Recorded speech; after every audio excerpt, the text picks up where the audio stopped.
Alright. Should be streaming now. Hey there, Kiara. Hey there, PSO guy. How you doing? Oh, so this is gonna be an important video tomorrow. You'll see it. But, yeah, for now, I'm gonna continue streaming for this week. But next week, you'll see what it will be.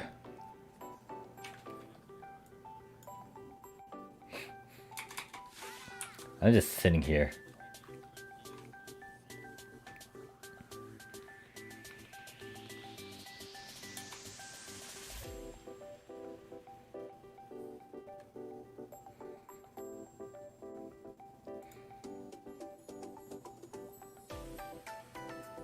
Also trying to make sure that the music's kind of loud and you guys can hear it while I'm talking. But anyways, yeah, streaming. I don't know what to do. Actually, no, I lie. I kind of need to level up, hence the thing. Not only that, I need to also fix my mag later. I'm only 71 and could use rainbow keys to push this to,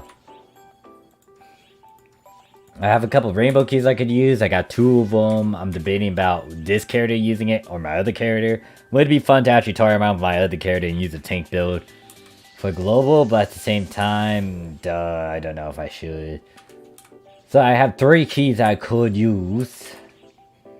Hey there, Seahawks. I don't know, question mark on my end. Doing alright.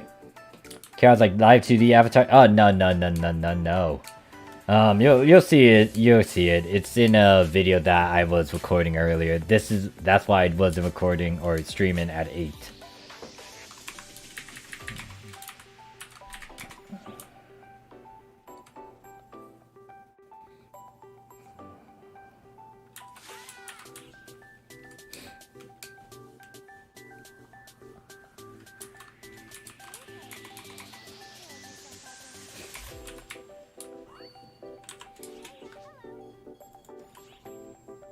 Guess I should do this.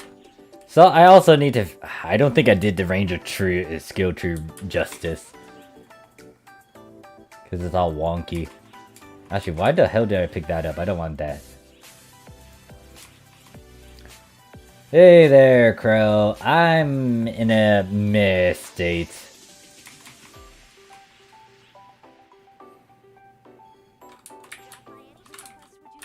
What quest do I like? I don't know.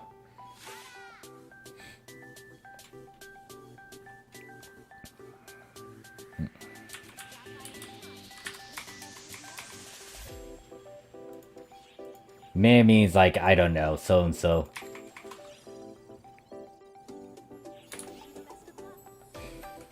So in terms of this guy's gear, it's shit. In all honesty, it's shit because I don't have anything good. Yep, I am here. On ship 3. What's his name? I forgot his name. What did I name you?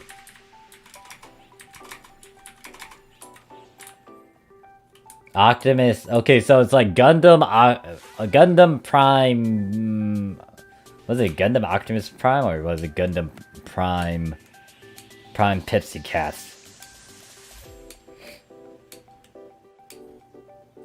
I have like 5-6 rainbow keys saved up. I'm only level 60. Yeah, so here's the thing. I kind of used one of the rainbow keys with this guy. It was a waste because I didn't get any 13 stars or like high tier weapons. I was lucky enough to get the Ray Union, but like even then, or the Union rifle. So wait till you hit those good magic numbers. Like what was it, 80? Use it 80 up.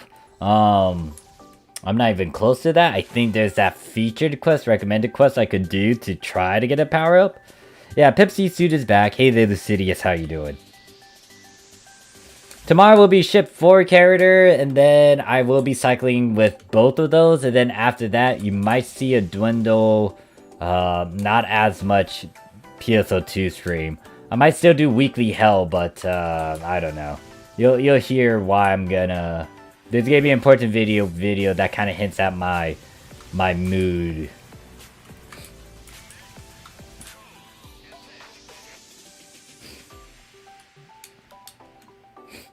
Your character does look like Optimus Prime. I mean, a lot of people say it's Optimus Prime. A lot of people say it's like a Gundam. And then some people say it's like a Pepsi cast color. Hopefully in my video recording I did explain why. I also need to adjust some other things.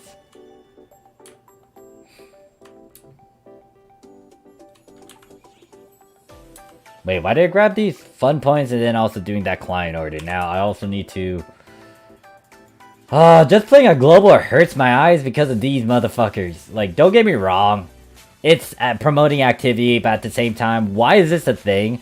Why can't I just, like, grind something in decent? That's what it is on the Japanese side. Why do you have these complete 10 daily orders? You know how annoying it is to play these daily orders?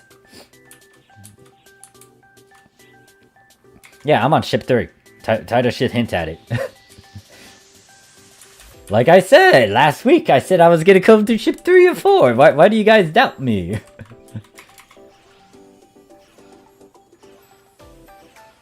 I need to go kill a fish. No, I won't be able to do it on, like, ultra hard. This character is low leveled.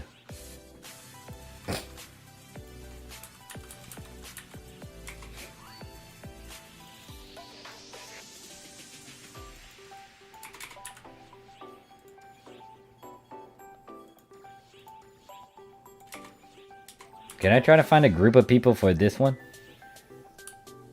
Yeah, I use Broke's NPC. Oh shit, I'm all by myself. Oh fuck. Great. Can I try to solo this? Let's see if I can solo this. I'm super hard.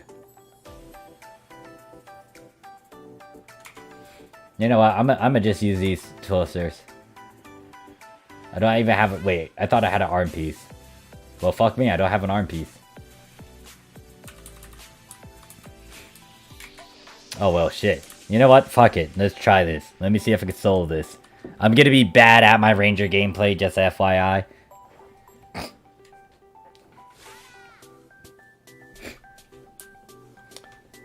I need to talk to someone that's good with Ranger. There is a ship 1 team that I'm in that will teach me, but most likely I'm gonna have to work on my ship 1 character Ranger.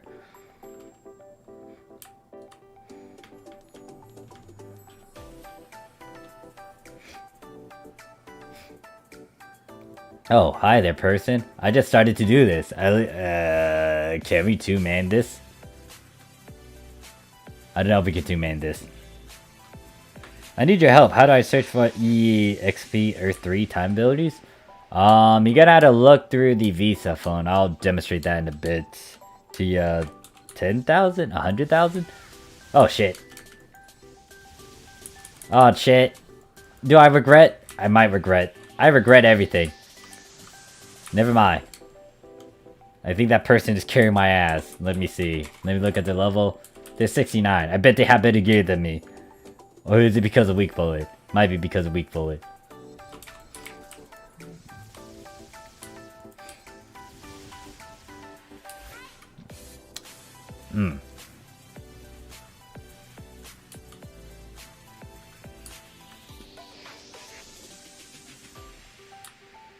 I am shit. I am very shitty. And I am wearing some, I don't know, something sticking out of my ass. Is it PSO2 graphical update on... no, it is not. I don't know when that is gonna kick in for... Oh, wait, shit, hold up. Let me fix this. At the very least, I know how to put on weak bullets. Actually, I'm worried about Anga. I forgot there's an Anga.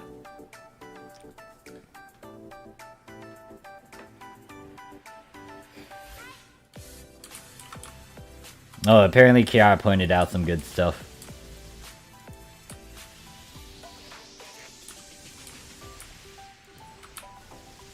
And then all I need to do is make sure... I might need to do a manual aim for that. Stick it in the crotch.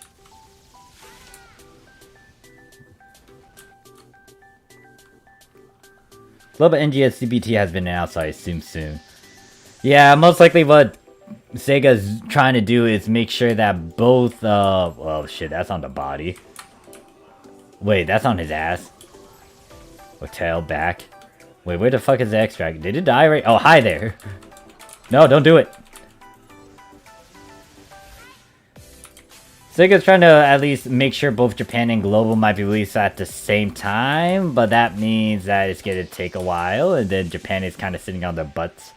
And that kind of hints at the one video that I am gonna be releasing later.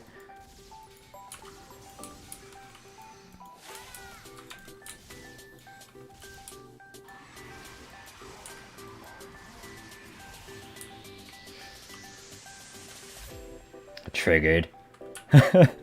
I mean, it is true now because that's what it's boiling down to. Global needs to fix some stuff. Hopefully they fix it because I'm gonna point out these flaws and get annoyed with it. Like how I always bring up the weeklies and how like it's still the fucking 10 daily order thing. That is a bad week, but I apologize. Let me try to... oh well, shit. Can't wait for the 100. Oh, yes. That. Oh, God, that. I had fun with that. The new channel profile picture, I did use the the studio for that. Especially in terms of the green screen. Blue screen. Yeah, you're gonna see a good chunk of those cursor fixes. Seahawks says, I'm just looking forward to NGS to come to global. Can't wait to start from the beginning.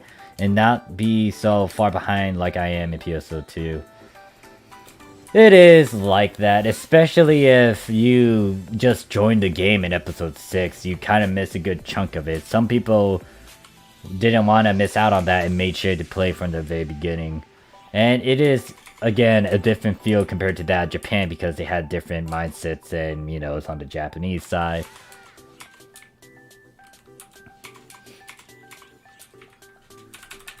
Do I have my boosters on? Yes, I do. Okay. I'll just sit out whatever block I'm in. I think I'm on block. Oh, look. I'm in a team, yeah. 48. If anyone wants to come with me. I don't even have a launcher. This is sad.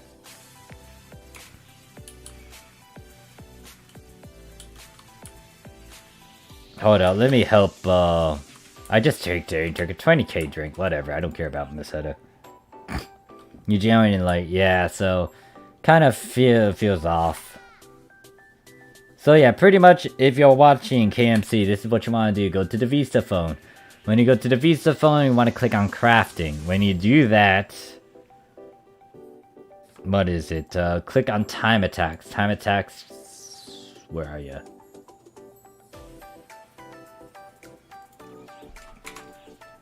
You also want to click on Crafter Search. When you click on Crafter Search, go to the second to last option, search by timed ability installations. When you do that, you want to find that certain ability, which is, what did you ask about?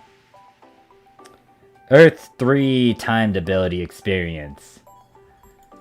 So all you had to do is just read a bit, try to find that. Where are you? It's over here. I see someone shaking the booty. And then you would want to stare at these effects over here. Make sure it has the right things. Since you're looking for experience, find that as the main effect. If I had the kick ability, I would kick you, just FYI. What dance is that anyways? That is actually a thick ass booty, just FYI. It also gives you some attack power.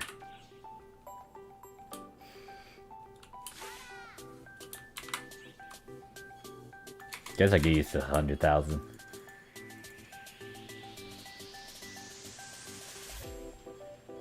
Have glares. I'm gonna just go over here and I don't know what to do. I'm just doing whatever now. I'm just here. I'm debating about who to use the rainbow keys on, this character or the other one. Both my ship 1 and ship 2 characters are kind of set in stone now. They're both at level 95. I'm still gonna do my stupid challenge on the ship 1 character.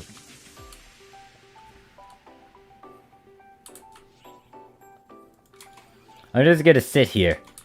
If someone wants to come. If not, like I'll just start this up and YOLO it. We always knew Dad liked the backside. Fashion confirmed. I mean, yep. How you doing, Abby? That crucifix video had me rolling, really.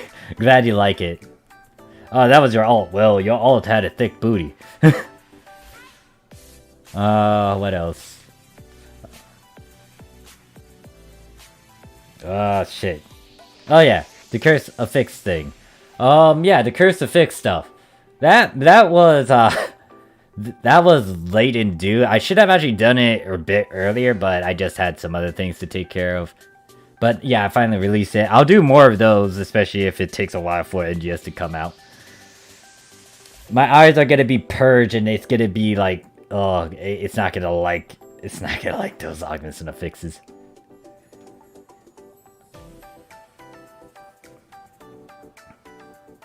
To get an all-class weapon, that would vary.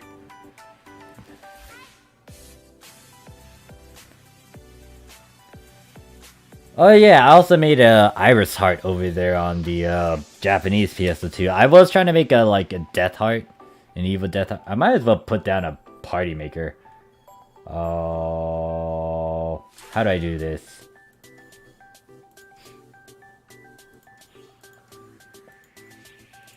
Blah blah blah blah blah blah blah. There.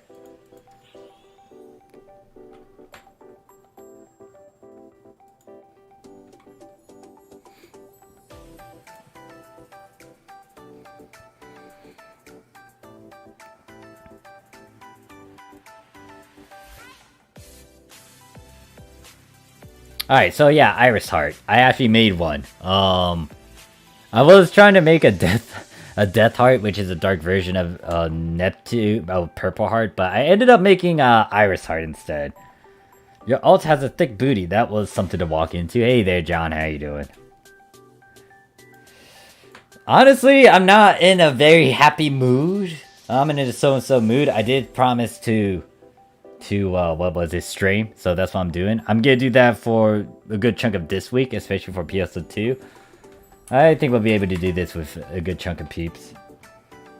But yeah, you'll see the future video where I will address it.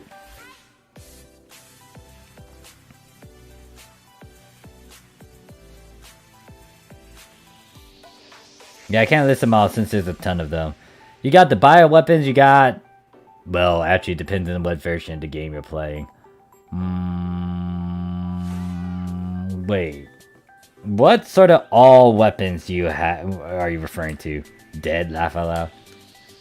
What do you mean you're dead? You can't be dead. I have to be dead first, before you do. So, Dad, what are your thoughts that now that the site class has finally... no comments still. I want to play with it. Anything NGS related is still, Dad mad at PSO2? It's more of I'm getting irritated at some of the repeated, gurgitated stuff that I've been always talking about, and then, like, it's always being brought up, and it's like... You can't just do this, but okay. I'm not having fun anymore. Like, I mean, don't get me wrong, I like playing with you guys, like socializing with you guys, but at the same time, it's like... It's getting to the point where I'm getting a burnout and I'm just not being as passionate anymore. There's still videos that I planned that I want to do, but in terms of streaming and talking and maybe even going into augments to fix, like, a serious augment fix talk, it's like, no. It's not just global, it's just in general now. Because the one thing that I really hate is repeating myself. Because repeating myself annoys me to no end. It's like, helping people out is fine. Like, especially if they still don't get it and they really want a teacher, I'll offer them my time. But at the same time, it's like, I have these resources in doing this. And then, like, certain topics, I tend to repeat them and talk about them. And I don't like that. Especially when I already expressed it once. Is this the raid? Oh god damn it, Scar. I swear, if there's an advertisement, if I get back into my video, if I ever refresh it, and I see an advertisement talking about, like, Raid, Shadow Legend, I blame you, Scar. I'd rather talk about crucifixes more than anything serious, because it's like, why should I bother talking about augments and affixes now when a lot of people are now going to bring up NGS and use that as a giant excuse, something to point to, all that jazz. I already explained it. In a lot of streams, in a lot of talks. And now, especially with global already hitting TDP, there's no point to try to stress that because it's kind of late. I mean, don't get me wrong, people can still finalize stuff, but it's like, I already got the sources for it. Use those videos to your advantage. Use other people that are well versed in it as well. Yeah, my sanity's going fucking down the drain.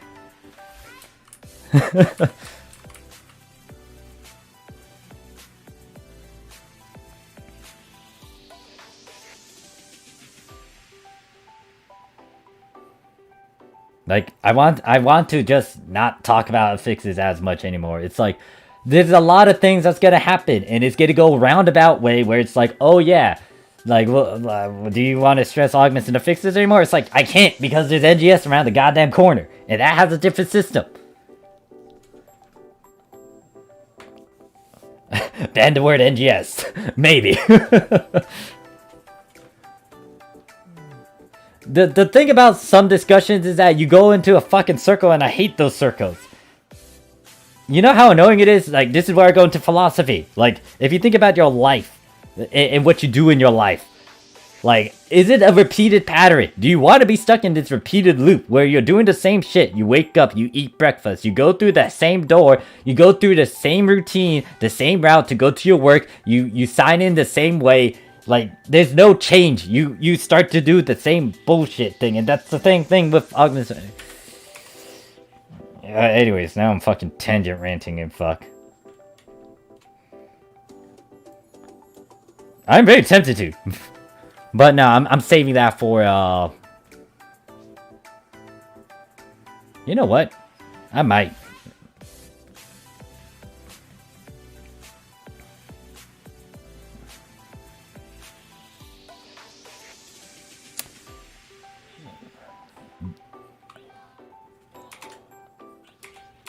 I don't...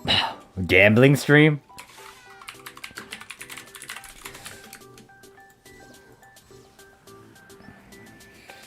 I might drink, especially since, like, there's a lot of people want me to go and do that mode, maybe. Random question, what enemies do you think the most annoying in PSO2? If I had to fight them by myself, Anga. Anga's the most annoying by yourself. Because that... Anga or Masquerade... Well, Masquerade's not as bad, but... Anga, it gets to a point where they will adapt to you, like, halfway in their lifespan.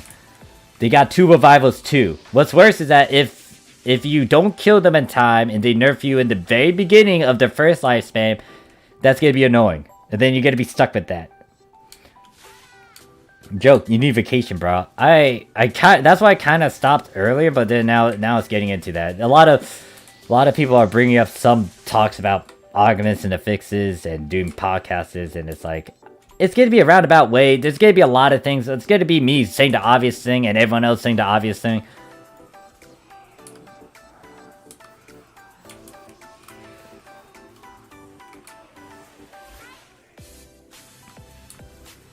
Actually, Doritos, like, here's the thing. Like, the most annoying enemies I had to fight with, and the most dangerous I had to fight with, is anything that can shove a weak bullet on your ass. Anything with a weak bullet on you, you're fucked. Because that thing hurts. It doesn't matter if you have to resist. That's a weak bullet. That thing... Actually, no. I don't remember if Foe Tank was able to tank weak bullets. I guess Lusted can easily overwrite that. Yeah, but... Still, if you're not playing Lusted specifically... Goddamn. Ah, that is shit. I apologize for my weak bullet.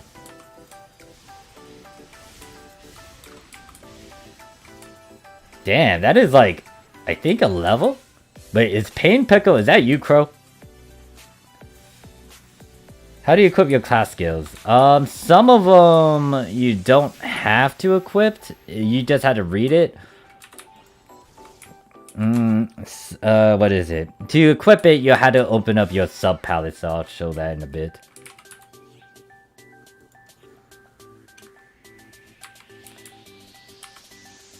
So if you hit the U, if you're playing on keyboard and mouse, you want to go to sub palette, the third button here.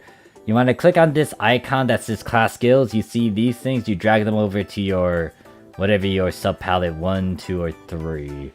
Apparently I don't have my mag here, so I apparently have Gelin Shot too, huh? Hey there, HHA. Yep, it's been a while.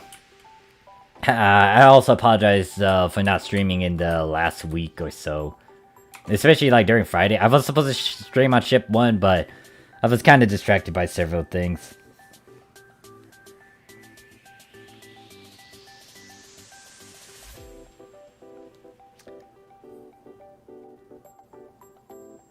Yeah, a fin and coffee kind of teach you the ropes on various things, but after a while, it's like, yeah, you're on your own, kid. Especially with augments and affixes. Hopefully they do a better job at explaining almost every basic stuff in game.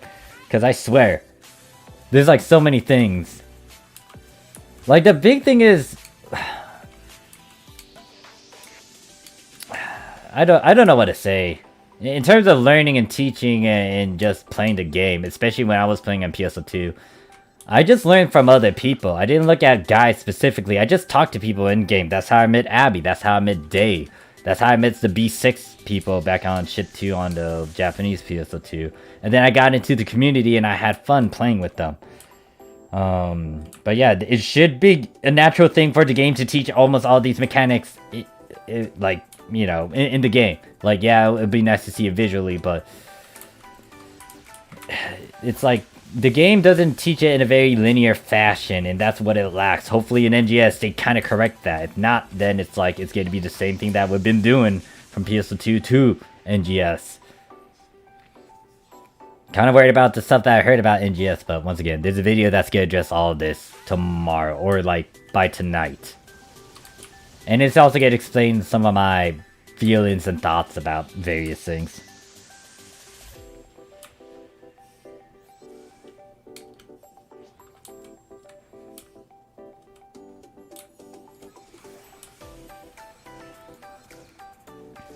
Yeah, it's like, it's okay for me to hear it, but like to see it, yeah, I'm not gonna do that. Like, hearing it is different from seeing it and then doing it. Because like, anyone can talk about it, it's just that I would want to see it. So like, I guess so. Like, Genshin tutorials is pretty straightforward if you make sure to read the box that pop up. But I don't want to see a lot of that. I want to see more fun stuff. The thing that Glenn talked about when he was streaming that one time and was kind of made me watch. It's like, there's too much regurgitated stuff. You see all these content creators doing the same shit, talking about this. Like, the reason why I'm an outlier is because I go heavy into the augments and affixes.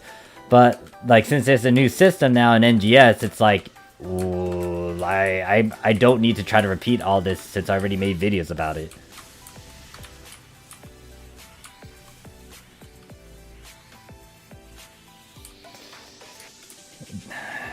I already made a video talking about that. I am not, like, I hate repeating myself. I hate it. Like, I get it. Sometimes you need to repeat yourself to get the message across, but at the same time, I'm not that sort of guy to just say it almost all the time. One time is, like, 3 times is enough. The moment I say it more than 3 times, it's like, what the fuck?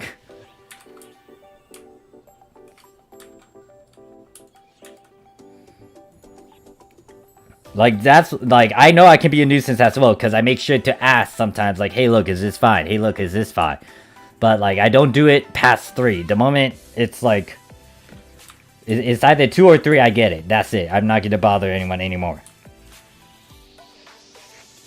And this is something that my dad kind of put onto me as well, because, like, he really stressed, like, hey, look, I don't like repeating myself, and that kind of carried over to me. Every time someone brings up fashion, I'ma counter that and just say, think about it like a job.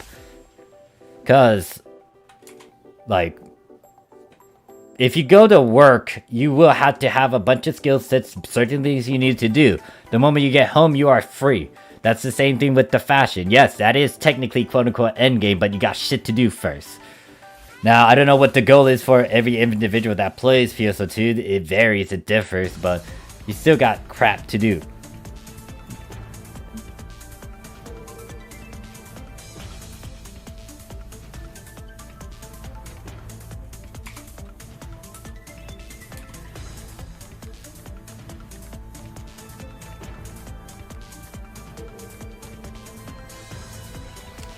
Yeah, people have been saying that. I say wait. I don't care how long it takes. As long as they release it within their so-called year. What was it the trailer say? Was it summer of 2021 that they get to release it? Or spring? I know that they said 2021, but I don't remember what season.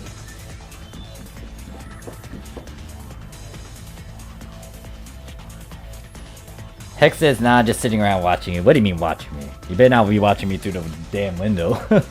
Hey, the Hex, how you doing? By preparing is to reduce my fashion addiction. That's essential.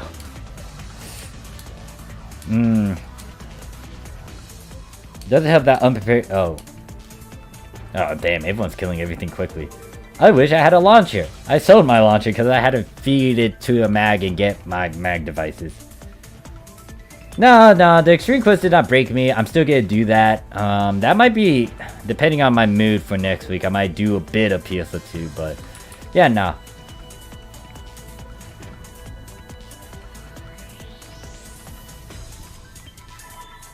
People are hit endgame for NGS 2 day. The sad part too is that like a lot of people have been telling me for the NGS beta that's kind of gonna be what it is for NGS because it's kind of finalized and stuff. They might add a little bit more things, but it's like they already finished some stuff for NGS and it's gonna go over to like the release and it's like wait a second. So you're telling me that beta players aren't gonna experience anything new?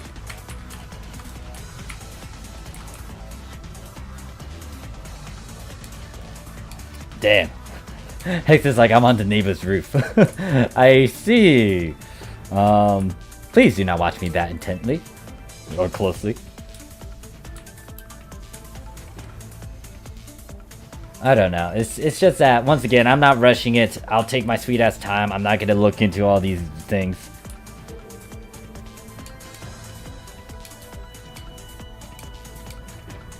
But spring break's already passed, so I assume it's the summer. Or late summer. Could be either one of the two. Either way, I'll play the waiting game. I waited. Like, playing on Japanese PS2 have not changed me whatsoever. Because it took us years to get to a new episode. I can wait it out. As long as they fix all the little fucking issues. I don't want any sort of graphical update issue. I don't want any sort of thing with it.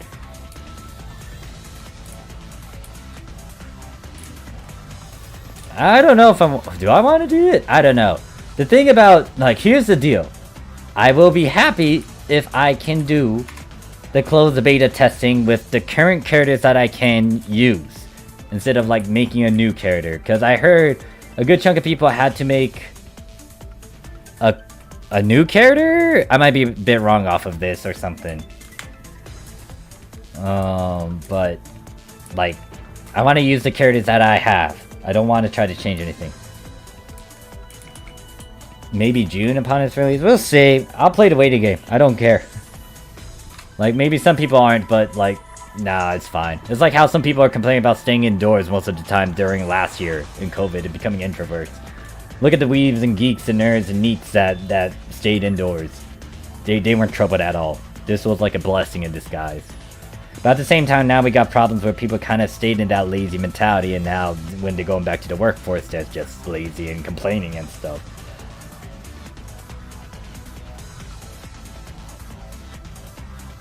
I don't want to wait. I can wait. I don't mind. I will play whatever else I need to. I mean, if Sega wants to speed it up, so be it, but I better not see any sort of issue. Oh, bitch. And I'm still confused about that. It's like, Sega, if this was planned in the past, why is it like having so many graphical issues and other things? Why didn't they do anything in the beginning? Anyways, what I'm gonna do is go. I might as well get a drink. I can drink some beer. I'll be back.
Oh, I came back just in time. Someone started to teleport. Well. Got some beer to just like kind of just sit on and drink a bit. It's not gonna get me drunk, but just drinking a bit. At least I don't have Blue with me, because if Blue was here, that would be a different story. Also, Tense, just a heads up, I don't think I'll be able to do that podcast with you that you're trying to get me to do, because tomorrow's video is gonna explain why I'm not doing it. Just not in a good mood anymore about like some things I already talked about.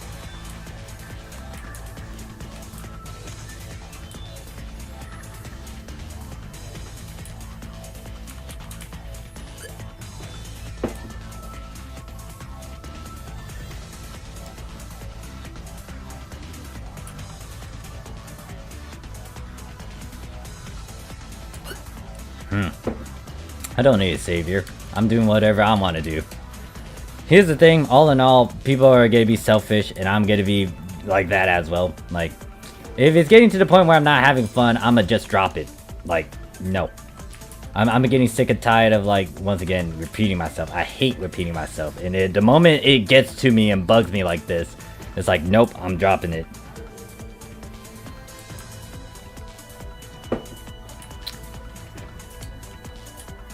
Because once again, the thing about me is that I work with passion, fun, and all that jazz. And this is what happened when I was going to my university. Now, this goes into a bit of story time with Morph and me talking about my university shit. Because here's the thing, I wanted to go to university because I already knew about all these various experiences, getting to know new people, just being out there by myself. I had fun when doing it, but the problem was my parents, they're Asian, they have a certain mentality, they wanted me to have a stable job. Now, I get why they were pushing for me to be an engineer or a medical sort of thing and get a certain degree in those high standard class. But, like, the problem was that's not what I wanted to do. The thing that I wanted to do initially was be an artist. But because they were threatening me and telling me that they're not gonna help me get into college, they're not gonna support me, you know, because I'm not doing what they wanted, so I kind of bend the knee because, like, I really wanted to go into college. I wanted to go through the university. But, like, I kind of, yeah, I bent the knee and I kind of did what they did. So the first year I kind of did what I wanted to do. But in the second year I started to do stuff that I didn't like to do. And that kind of showed in my grades because I wasn't a big fan of it. And it started to just take a toll on me. The way for me to escape that was to do a lot of dancing, but other than that, it's like I was going to a profession, a field that I wasn't a big fan of. I understood what I needed to do, I did okay with it, but by the third year, I just started to hate it. Now, the problem is, during that third year, like, when I showed my dad and my mom finally, like, hey, look, this isn't working, and it showed all my grades, they allowed me to go back into art, or go on the creative side, go to graphic designs, whatever I wanted to do. The problem was, it's been 3 years, or 2 to 3 years, ever since I drawn something. I did draw a bit, but it was like, I didn't practice as much, as vigorously, as passionately. Because of that, even though I was able to swap, guess what? I wasn't that good. And the problem is, especially with how it's formatted, it's the... what was it? When it comes to university, if you're undecided still, you kind of can get away with like general ed class and use those. But if you go for general ed classes, the problem is when you get to your certain degree in the mandatory class you had to take, you're gonna have to take them. I kind of went through all my general ed class, and by the time that my parents allowed me to swap my degree from that of a technical thing. Alright, I'll start this up so you guys can go over to TDP. When I was switching over from that certain major into that creative field, problem is all my classes were art related, and they were high and advanced, and it's like, it was hard for me, especially since I was in a studying and writing extensive course thing, and I did try to do well in my art projects and get back into practicing, but it's because of the time and that giant swap over where it's like, oh yeah, this isn't working out for me. Now, what I could have done is still try it out for another year, and try to push through with it. But at the same time, I was saying that, and my mentality was like, nah, it's not there anymore. My passion to stay in a university and learn, it kind of died because of these mistakes. And the other problem is I'm wasting time. You can't get back time. And I already wasted 3 years in a university. Now, some people would say, push on, do it still, get your degree, but at the same time, I just didn't want to. Like, I didn't have that push, that drive. And, like, after that, yeah, I dropped out, tried to do my own thing, tried a lot of formulas. Didn't work out every now and then, but eventually I started to do other things. I actually got into the security field, and I just started to do a lot more active things. My brother and my one of my best pals, they allowed me, they talked me out of that stupid mentality that I had like years ago. Yeah, the traditionalists in a sense. Well, they're not it's that depends on what we're talking about. Like, in terms of mindset, they are traditionalists. In terms of, like, you know, good grades, Asian mentality, mind you. Good grades, have to be the best, have to go for the best job, sort of thing. That's the Asian thing, or that's how my parents wanted me to be. Once again, it was, in all honesty, that was both our fault, my parents and then me. Because the big thing is, I should have told them halfway into, like, my college years or university years, like, hey, look, this isn't working out, and I really need to change it, or else this is gonna be what's bad. The other thing is, my parents were just stubborn too. My mom was a bit more lenient, but my dad was really stubborn until the last minute, where he saw the bad results. So it's like, we're both at fault. But hey, look, once again, you learn from your mistakes and you become better, and that's what I did. So yeah, if you guys need to do TDP on ultra hard, go ahead and do it. I will most likely do this on super hard.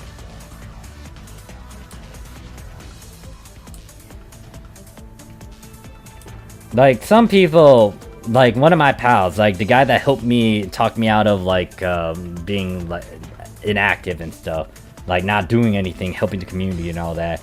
My pal, the thing is, he kind of regrets going to college, because the big thing, or university, because the big thing about the university that he went to, like, he got a degree in finance and marketing and all that. The problem is, he's not using it. Like, he's doing all these other things, being a police officer, he's in the reserves, he's in the special force reserves, I think. He's a physical fitness trainer, he's a piano teacher, he plays several instruments, he does all these things, but he doesn't use his degree. So the thing is, you need to know why you're getting this degree and actually stay on point with it. If you have a degree and you're not using it, it's like, why the fuck did you waste 4 years or whatever for it?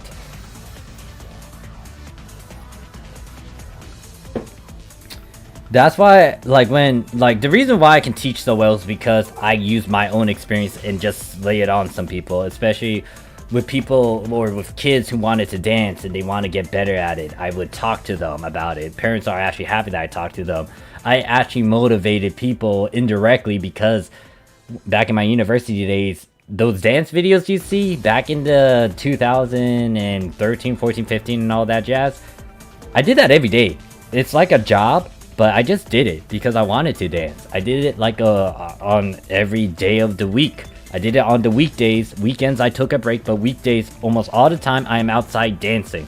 And that it apparently inspired a lot of people to go out to class and actually do a lot of things. I was confused to why people came up to me sometimes and say like, hey dude, you're always out here dancing and stuff. You motivated me to do this. And I was kind of confused about that because I didn't get why and how I motivated them. But looking back at it, now I can see why, because I just did it. I just went out there. I still pushed despite the weather, despite there being a hurricane and a flood and a snow and all that jazz. I still went out there and danced.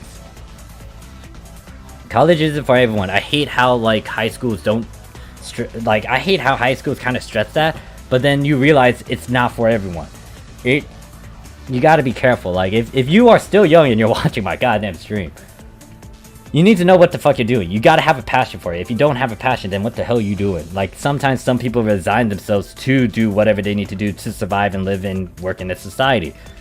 But at the same time, are you happy? A lot of motivation speech, a lot of people who push and do a lot of things that are quote-unquote tryhards. I'm starting to hate that word, by the way. After talking to someone in a Discord chat on, like, what, Ship 1? Like, they talked about tryhards, and I said, I started to get why they don't like it. And you don't see a lot of people saying that to real-life people. You don't see someone saying that, like, hey, look, you're a tryhard to Arnold Schwarzenegger, or David Goggins, or Dwayne Johnson. Like, that's not a thing. Like, maybe someone will have the balls to do it, but at the same time, so what? That's more of a compliment. To say that in a video game is the same shit. It's like, why are you saying that? Why are you making a divide? Why are you pointing this out? Like, okay, you're a tryhard. Okay, so what? You want me to drop the fucking control and let you win and let you get like 10,000 fucking dollars that's on the stake? Hell no. Fuck that. I'll be a tryhard and beat your ass and get that 10,000 bucks in. So what? I don't care about these labels. These are only fucking names and titles and shit. Why do people want to categorize stuff?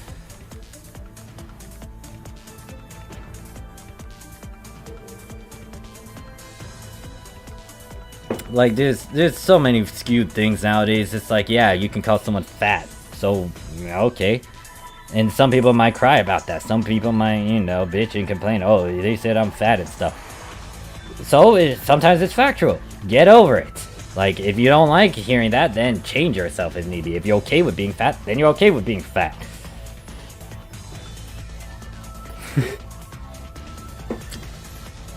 Money is always when we sweat. Sometimes. I don't know. Some people could do it without sweating as much, but, you know. It is what it is. Sometimes people need incentives to become, you know, a tryhard. Maybe some people don't need that, and they just have the skills for it. There's various factors and things that influence people. I finished my degree even though I don't have passion for it. Yeah. The thing is, I don't want to waste time anymore. That's why I got out. Like, I tried to do my own thing. I might revisit drawing it again. I know how to draw a bit, but it's not as well. Practice makes perfect, and the big thing is, when it comes to doing anything in video games and real life, you need that practice. You need to build up on that experience. Nah, like, the thing is, those two had to have it rough. Like, Arnold Schwarzenegger wasn't a US citizen. They could have become, they wanted to try to run president, but guess what? Because they're not a native US citizen, like, they can't do that. So he went for the next big thing, which is to go for governor. When people told him, like, Arnold Schwarzenegger couldn't do, like, what was it, an actor, guess what? He proved them wrong by literally sweating and going through all these ordeals. He had to go and, like, you know, lose weight or, like, try to tone down his muscle mass. And then he went through a lot of speech therapy stuff. He went through these classes where he had to practice on his speech so it wasn't as thick in terms of his accent and stuff.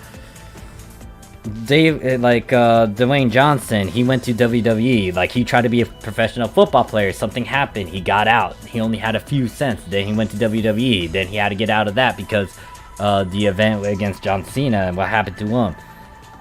These people have it rough. Everyone that have a rough story had to do something with it. I like a story where they had it rough and then they had to push on. David Goggins, for example, he's a big one that I really like because he talks about a lot of things in terms of mentality and just being mentally prepared and physically prepared. Because the big thing that he decided to do, and the thing is, he was autistic. He, like, people call him dumb. He didn't learn stuff quickly, but guess what? He himself as an individual, and he himself with his willpower, and him changing himself as a person, he changed out of that sort of mindset and what people were telling him, labeling him as. He became a badass. He became a hard ass, he try hard, whatever definition you want, but he did what he had to do. He got out of that. He also became like a special ops for the military. I don't remember which one, but he pushed himself. He did it because he wanted to. He did it because he wanted to become better. Did it like he mentally prepared himself so he doesn't have to deal with anything that might hurt him. For example, if someone told him his mom died, he'll be mentally prepared for that. It comes out of nowhere, but still, he'll be mentally prepared for that. Despite like a hurricane going on and him needing to run, he stayed on course and he had a goal. He pursued it. He ran during hurricane stuff still. Someone might check it out, but he has a goal.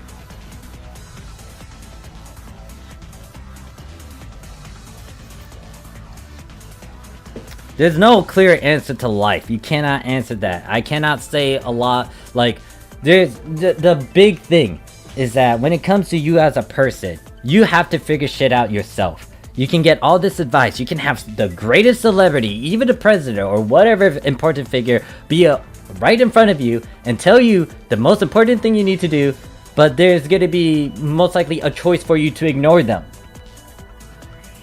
You have to figure out what the fuck to do. You have to know what choice is like what choice you want to do. You yourself are the final decision. Doesn't matter how good it looks, you yourself know what you need to do. You yourself would choose that decision. This is why it's so hard to try to talk to a broad sense of people with a bunch of differences, and this is why I'm gonna forever say this, despite like me wanting peace and all that. As human beings with a lot of different personalities and perspectives and all these different factors that make us human, you can't just have peace because of that, because everyone is different and it escalates to the point where stuff is gonna happen in real life. People can talk as much as they want, but then it gets to the point where they're frustrated, they want something done, they take action, and then that's gonna happen, and then some stuff happens. College admissions scam story, rich people get in through bribing.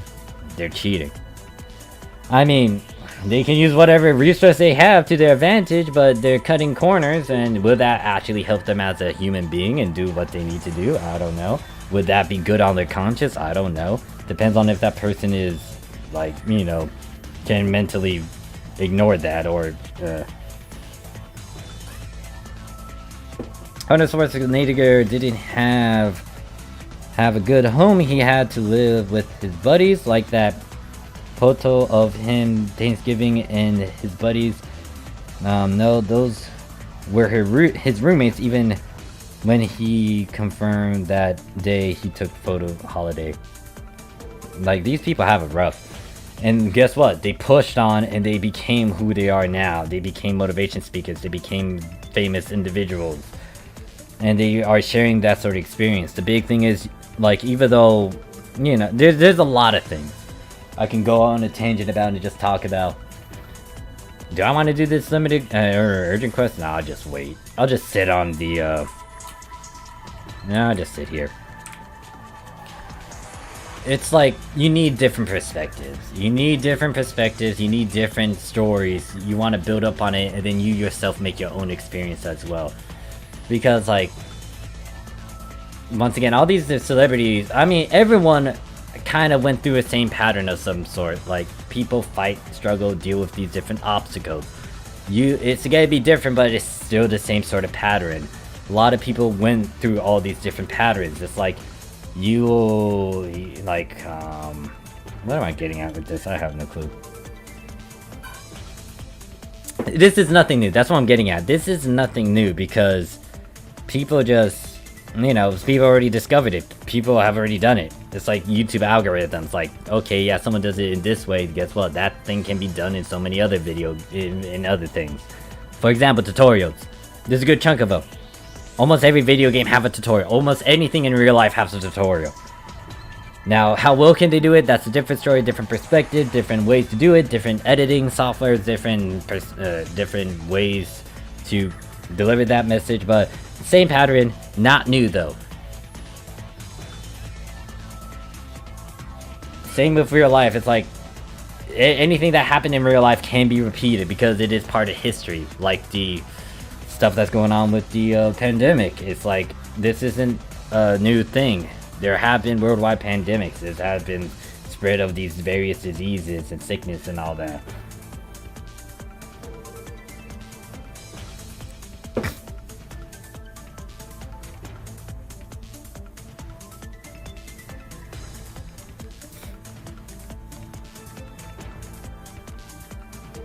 Anyways, good luck to anyone that's doing TDP on Ultra Hard. Godspeed.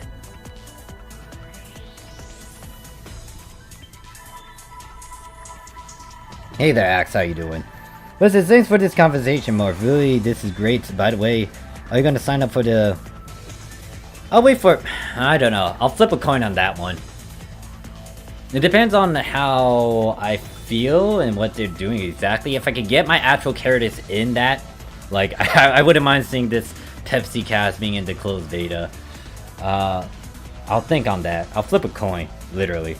Serious talk, Dad. What are you going to decide on going through your own spiritual journey on a Rocky Boba monta?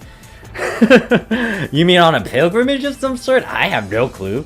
I'm still young. I don't have as much money. The big thing I want to do is actually join the military and then just go out. That's why I wanted to join the military badly, because there's a lot of openness to it. I can have an adventure with that. I can have a huge different experience with that. I can get out of where I'm stuck at right now. Like, even though my parents kind of fucked me over, I still love them. Like, what they could have done. And I kind of feel bad for what I said in the past, especially when I did get out of university. I was still fucking pissed, but the thing is, my parents could have done the thing that a lot of other parents could have done, which is kick their kid out and then make sure they don't come back, or like, you know, if they fucked up, like, that's it. You don't come back. My mom and dad took me with open arms after I said I was gonna drop out. Like, it was harsh. I feel like they really wanted me to stay. I would have loved to stay, but like I said, it was a waste. Because I felt like I could have done so many other things, and I felt like I could teach myself how to do things. But it's like, what was it? They could have kicked me out, and then I would be by myself. I would be like fighting for my life there. But I had to appreciate them for helping me, and I don't want to put any more stress on them, especially as a bum that I am right now. Like, they're sheltering me, they're making sure that I have food. I mean, they kind of help me get some alcohol every now and then, but it's like, I greatly appreciate them, and what I could do is like beg them for like appliances, upgrades for my PC and stuff, but at the same time, no, I'd rather do it with my own money if possible, because they're already helping me as much as a dropout. And like, this is why I want to go into the military, so I can become independent and do a lot more stuff. Hearing stories from my brother and like a lot of my military pals, co-workers, they talk about so many adventures and things and fun shit that happen, and just have more contacts and just have a jolly good time.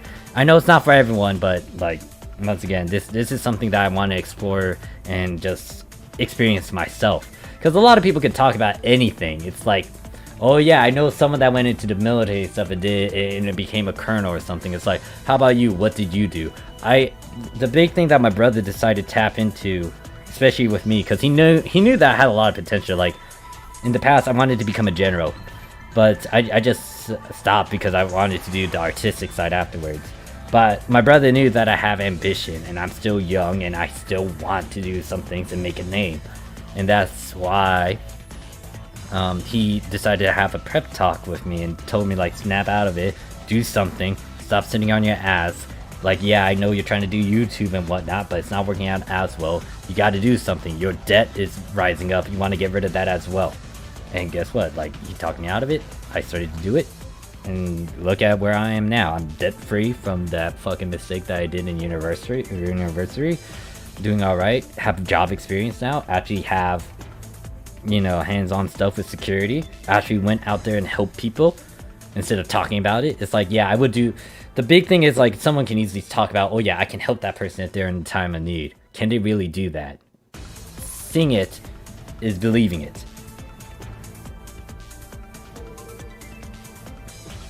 I'll let you guys know if that happens. Right now it's like fucking sit and rate shit because that National Archives.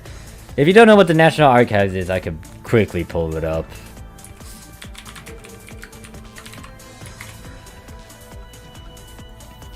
Like, this motherfucker has been closed ever since, and I need this damn thing.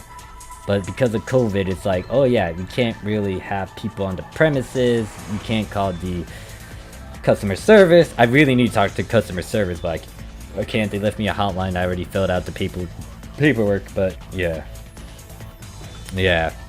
Like, you learn. And that's why with stress as well, you want to always learn. Do not stagnate yourself. It can be frustrating, but learn. You read, you listen to stories, you learn from all these individuals, learn from these important people or small people. Use everything to your advantage.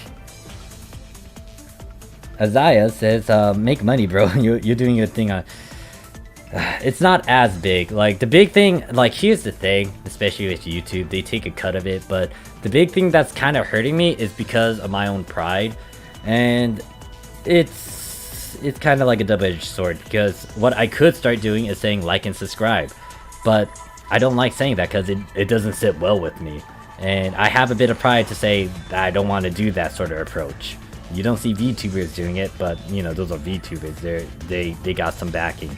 Compared to someone like me, where I'm all by myself, I don't have that sort of thing. If people want to recommend me, shoot, go ahead. But it's like, I personally don't like saying that. And there might be a point somewhere that I might start saying that, but at the same time, I really don't want to bend a knee to that. Because in terms of my own preference, I don't want to. I already looked at the statistics. It showed me like 50% of my viewers that watch my videos are subscribed to me.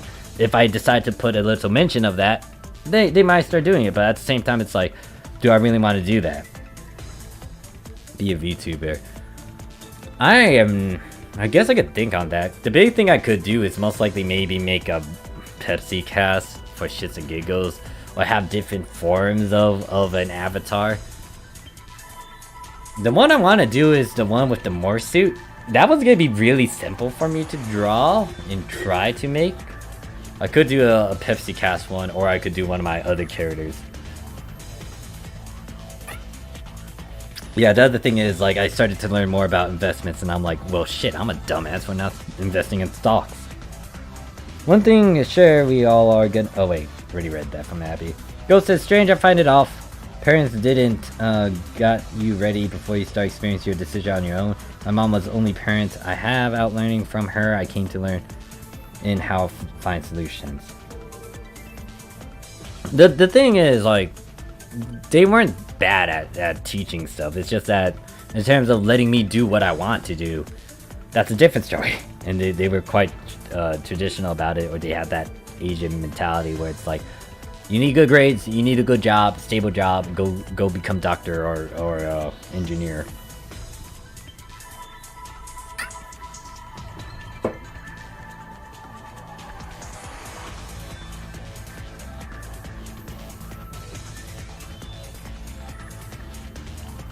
A huge-breasted oh god, oh no. I'm gonna have to actually make custom emotes. I might need to get back into drawing for that. I remember I have to actually do that, because you did bring up some stuff. I still need to get an emote for, like, drinking. Drinking this Heineken reminds me of, like, Germany. I did live in Germany. Like, going to all these different countries, too, was, like, a huge experience. It was so different from... Well, it's different from US. Like, living in Germany for a couple years, that was godlike. Fuck, I miss everything about Germany. Like, the food tastes good, there was exercise, good promotion stuff. They knew that you were an American if you asked for diet stuff. There's no such thing as a diet soda over there, I think. Or maybe there's a bit of it, but, like, most of the time, nope. Most of the food was fresh. Man, I keep on bringing up food. But then the economy was also good too. Like, the euro costs a lot more than the US dollars, and you can get rich off of that. Furniture was good too, handmade. You get some discount deals from the, the bakers and all that.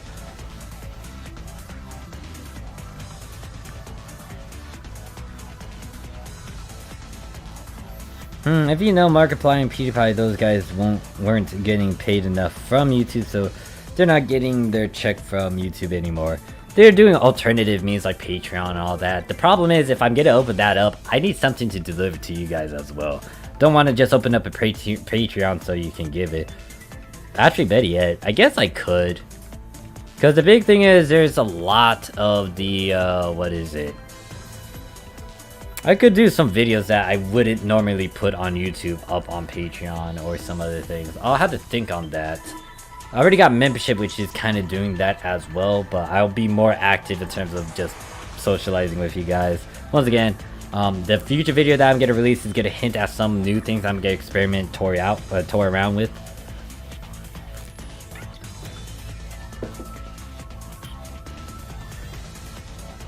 OnlyFans.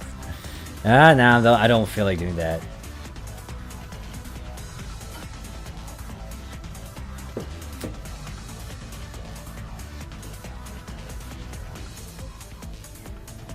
Man, you're just Heineken shit. It does have that familiar taste of the one in Germany. Man, I really miss Germany. Fuck. And now I'm thinking about another PSO2. Well, fuck me for thinking about that shit. It's already past me. Don't need to think about that. Ugh.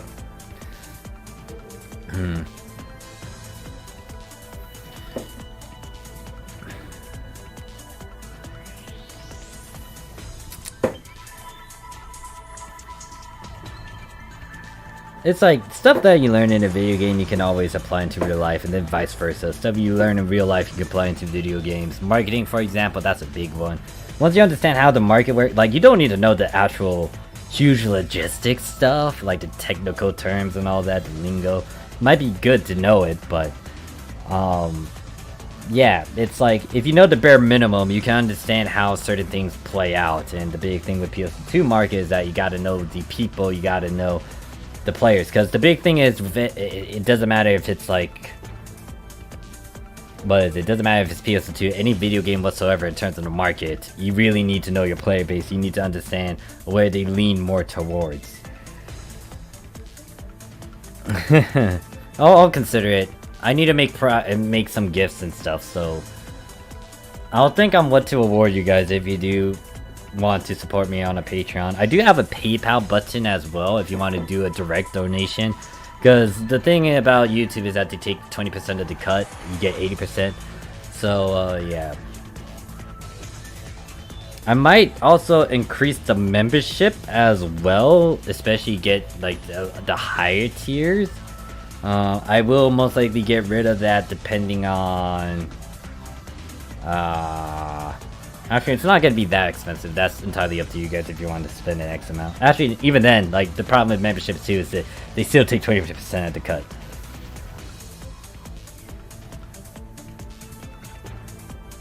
Alright, so I might as well ask, since we're on that topic, what do you guys want if I do make a Patreon? Like, do you want, like, full unedited version of stuff? Do you want to see me curse a bunch with my bloopers and shit? Or note that when it comes to me recording, I try to do it one time. I don't use a script as much, so I try to do it in one go. And if I do it in one go, like, sometimes there's a moment within that where I do something stupid, and then it's like, oh shit, I gotta reset everything. Or if I...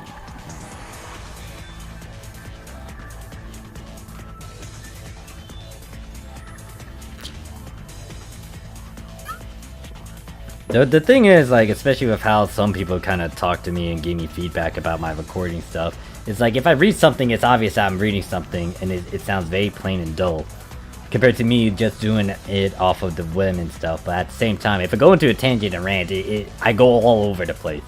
And I see that there's a big gore over there.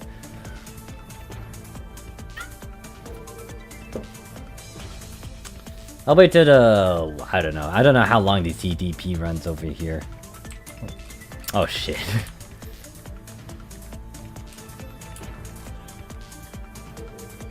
There's not a lot of people on ship 3, which can be good and or bad. Wait, I said I wasn't supposed to drink, but I'm fucking drinking. Oh shit, fuck me.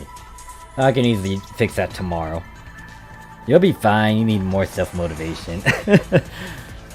It's not motivation, it's more like, once again, I just need something to give to you guys as well. Getting featured in videos. What do you mean getting featured in videos?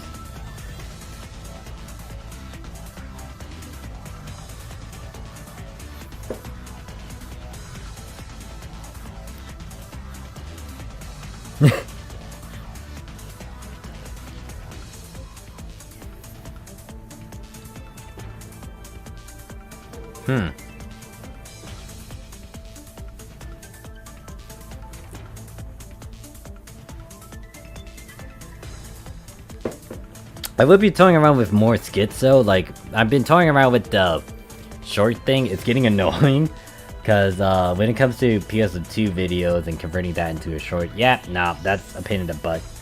It might be easy. I need to toy around with it a bit more. Thought I got it, but I like a collab. I'm gonna have to think on... Oh, well, maybe. Okay, I think I know what you're getting at with that.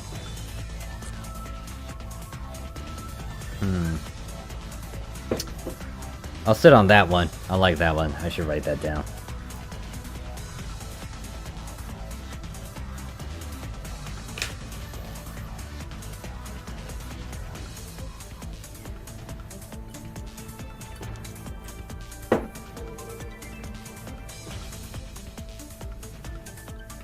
I'll have to think a bit more about that one in particular and what it can be. Pushing a TDP real quick. Alright, I'm gonna get back into a feature quest and just sit there. Actually, let me make sure I got boost. Once I hit 80, I can start using the, what is it?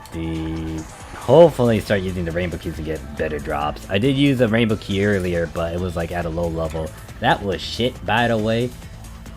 Oh look, 200 free star dips, 04. I'll take it. Yay!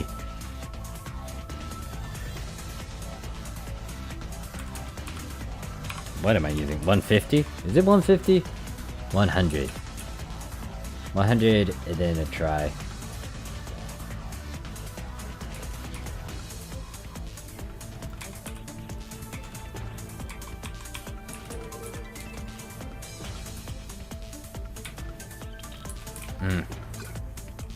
Don't care about the 250. Oh no, we're not doing that. I'm not doing that. I'd rather avoid that. Oh wait, why am I doing that? Fuck, I can't even navigate properly.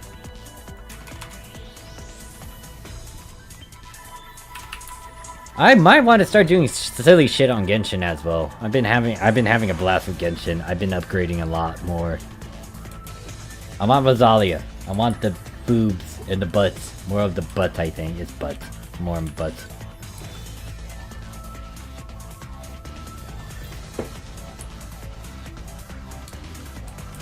There's a future video that I'm gonna work on and it has Scar in it. I didn't tell Scar that I was recording.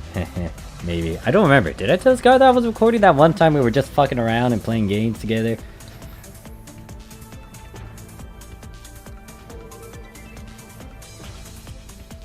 Is Scar still here? Scar, are you still in the chat? Scar, you a fucking lazy dragon.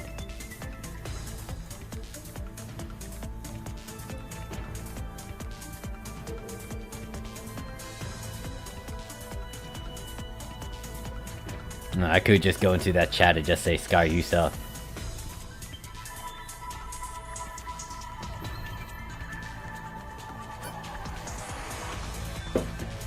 I could try to solo this.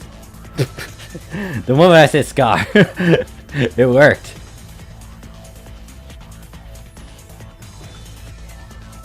Scar, by the way, I recorded that one session where we were both playing on Genshin. I'm gonna try to edit it. I still need to edit that one video where we had Shivas. Like, a bunch of Shivas. Stupid amount of Shivas.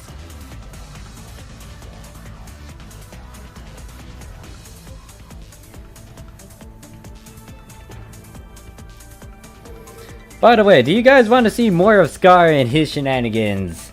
In terms of, I don't know, other things as well.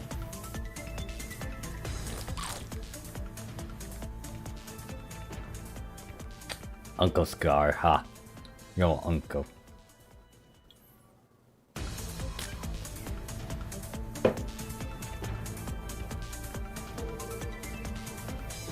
I'm almost done with this, damn it. Why aren't you big enough? Oh, big R. Yeah, bro, play more Genshin. More you try the game that mostly known game can't always play the same game. Yeah, it does tear you down. It's like, it's already getting to that point where I got that burnout. Genshin, though, it is fun. I can endlessly just do a bunch of random crap on there. You want more Uncle Scar? Alright, looks like Scar, you're gonna be featured in more videos. We still need to play a bit more of, I guess we could try to do a bit more Minecraft. Oh god, no. Sadly, we cannot use Scar in affix stuff. He would most likely just say nope immediately.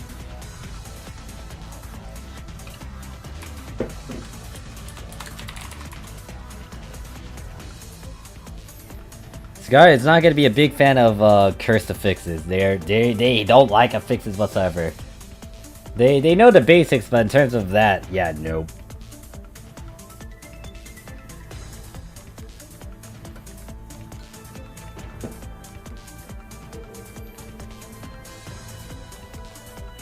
Oh well, the thing is, Scar will play that, but that's if we are active. Because the big thing is, every time... So here's the thing with my other inner circle, and it's with my other pals that you have not seen a lot of. Seen that only them a couple times. But with Scar, Scar will play a game as long as there's active people, so... yeah. We could do a Minecraft one, but the problem... Like, here's the thing about me and Minecraft, like, other than building, it's like, I need something to kind of drive me and push me. There was this mod... this elite mod that my pal put into Minecraft, and that kind of motivated me to play a lot of Minecraft. But because that wasn't a thing, I just stopped playing it. I need to go. We could do that though, that sounds fun.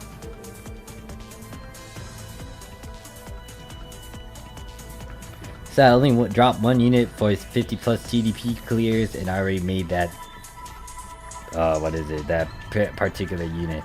I'll join you guys. The thing about the Minecraft one, that is a private server, that is not my server. It is a bunch of internet pals and their circles. So I can't just invite anyone on that one, unless I make a new one and then just invite people into that one instead. I could do that.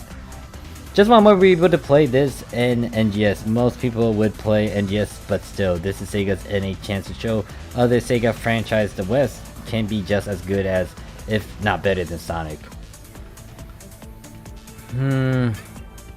It's hard. So, the big thing, I'm gonna discuss about something that me and Azza talked about, and by Azza I'm referring to RC Azraella. I apologize if I butchered their name wrong, but me and him, we kind of chat on that, and it kind of got into a discussion where it's like, the advertisements for PSO2 isn't as well known. Like, yes, you got your YouTuber content creators to do it. Yes, you got some YouTube ads to kind of promote that as well. But specifically, I don't know if Sega's been promoting it. Like, yes, they promoted NGS through E3 and all that, but how many advertisements have you seen on TV just talking about that, or like in general? Or like how many advertisements have been popping up advertising about NGS specifically? They've been advertising about PSO2, but not NGS. The only NGS one was from but the E3 stuff, the big thing. Phasmophobia. I don't know. Would Scar be okay with that? Actually, I'm having my sister there. The other game that we still need to play, that I need to do with Scar, would be Hyper Chase. Alright, I might as well start this up since we got a good chunk of people.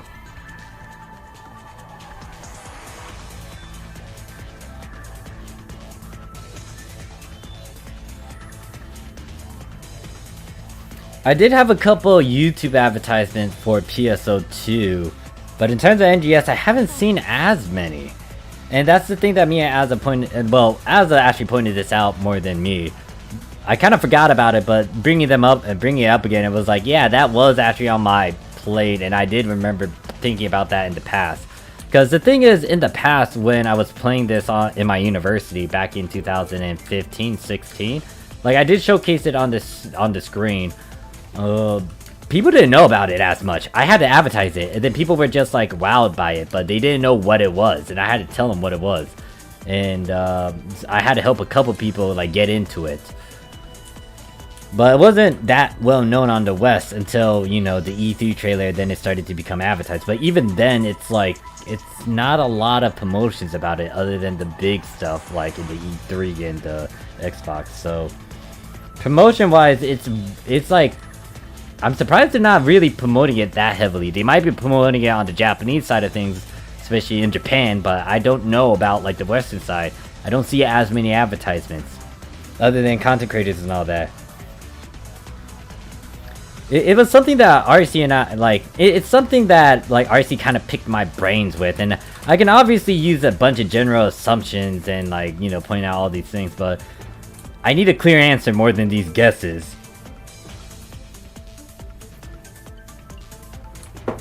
So, it's like, what is exactly the goal if they're not really advertising like that? Maybe they will advertise it upon its release, but even then, you should build up on that. Like, look at something like Elden Ring, if I got the name of that one correctly.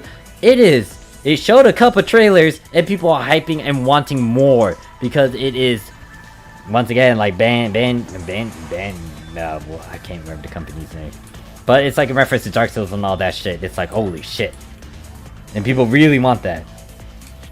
That is true, man. You mostly see Alduin and Genshin ads, but none NGS. So that's something to know. It's like, what is it? Atlas is kind of a subdivision of Sega, and they're doing really well with their Persona games. Why isn't PSO2 doing that? Advertisement is very important. Like, official advertisement is very important. Don't get me wrong, you can advertise it to your friends and stuff, but it's not on a wide scale. It might be in Japan, but I don't know about the Western side.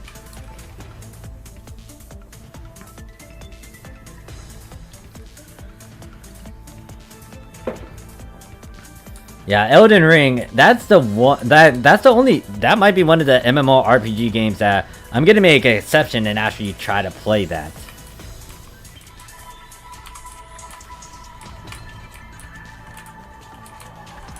But, yeah, it's just that, where's the advertisements? Like, the official advertisement from Sega talking about NGS and then,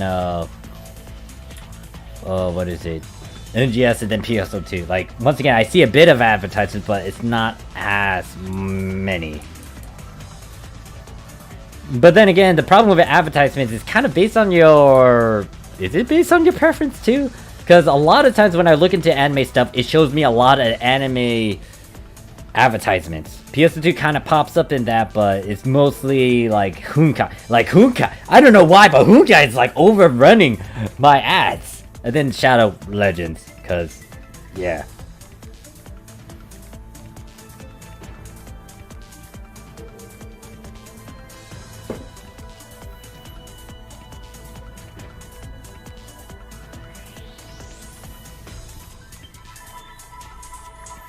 And what's worse is that, like, I've done a lot of other content. Like, well, there's PSO2 and then there's, like, Dragon Blades and some other things. But I was surprised when the MiHoYo company actually sent an email to a small guy like me. I only made, like, one video that might have boomed and garnered some attention. But they actually went out of their way to email me, which makes me feel good. Because, yeah. Most likely algorithm, yeah, but it's still, it's like, I see a lot of advertisements about phone app games more than MMOs.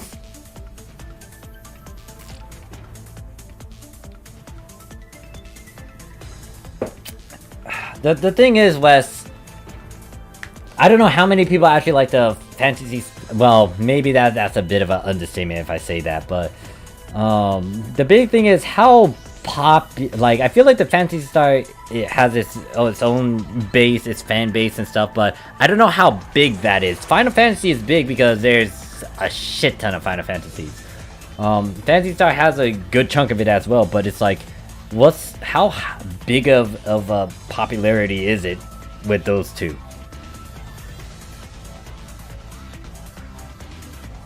The big problem is, especially with some of those hardcore players in Final Fantasy XIV and WoW, they would want raid mechanics, like actual rows where you can stress that out, like you actually being a healer, you actually being a tank, you actually doing all these different things.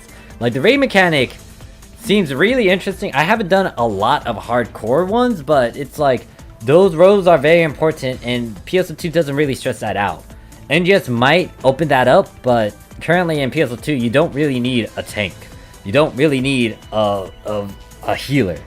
Like, a bit of the support, yes, like, especially with a good techer, fuck, give me those buffs, but Finally finished my TDP, 125 minutes, 2 players left during the... Ooh, that is not good. At least you finish it. Ah, I see. Yeah, it could be algorithm.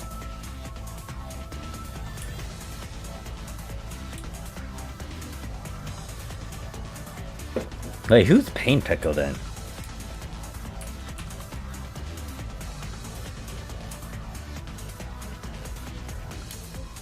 We can make Coral a free-to-play 4-star starter character if you play the content story.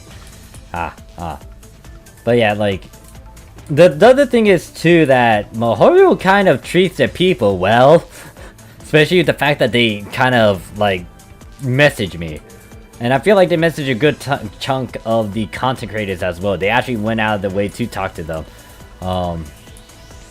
so. Like, the fact that the company is going out of the way to at least acknowledge you and make you feel good about it. And say like, hey, look, we see your content, good job on that, keep up the good work and all that. Like, that's a huge moral plus, and it just shows that they really genuinely care compared to some of these companies where I did stuff and they didn't.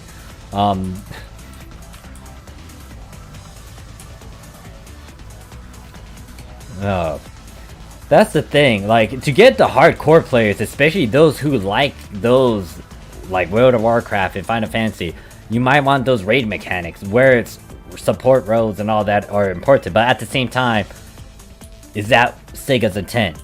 All in all, this is Sega's game. They can do whatever the fuck they want with it. And the question is, what is the actual end goal? Is it to try to make it easy for everyone? Here's the thing about trying to pick a side. You gotta sacrifice something out of it. Like, you can't have a balance of both, but it just depends on how well you can do it. But it looks like NGS is catering a lot to the... maybe they change it later, but... Well, it's too early for me to talk about. I'm shut up about it. And I just realized I was just running around. I apologize for the lack of fighting and in action.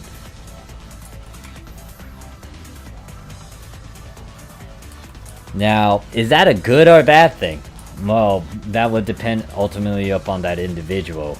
Because I don't know if that is a good thing for people to just move away from that. Some people are traditionalists, some people are liberals, in a sense, and some people would actually like that sort of trinity where it is stressing on those roles.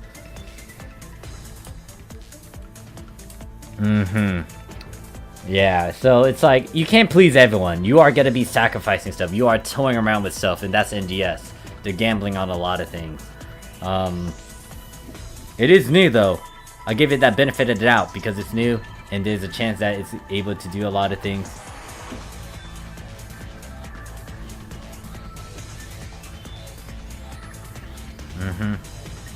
Nothing is set in stone. We can always go into these sort of speculation talks and stuff, but all in all, we gotta see it. Oh, there's only 4 peeps. Well, shit. Alright, we'll solo this. Or party it. Oh, god. It's more a Moon Hoon combat. The big thing about this is that I like how free it is. I do like that. The big thing that I have a problem with in terms of those other MMORPG games is the fact that I want the actual freedom and punishment and me knowing that I did fuck up. Because if I move into an attack range and I know I can evade it, that is on me. I don't like it when I'm playing a game where it's like, you move away from them and then like, even though you're like 30 feet away or something, you still take damage. It's like, what's the point of me fucking moving away or something? Now, most games aren't like that, but sometimes it's like that and it irks me. And once again, I like it when it's very free verse. I don't like using a lot of hotkey buttons. I want it to be action oriented, fast paced as well. I mean, I play DFO for example. DFO, it has a lot of buttons, but still, it's like, it's fast paced. You got freedom to move and evade. Even though it's like a 2D thing. Like Terra was one of them. Terra's another good game that I kind of like in terms of their system, but in terms of playing that MMORPG, I couldn't stick with it. I don't know why too, this is just a random side note. I apparently get along with a lot of old people. Played with like some like 40 years old and 50 years old in some of these other MMORPG games.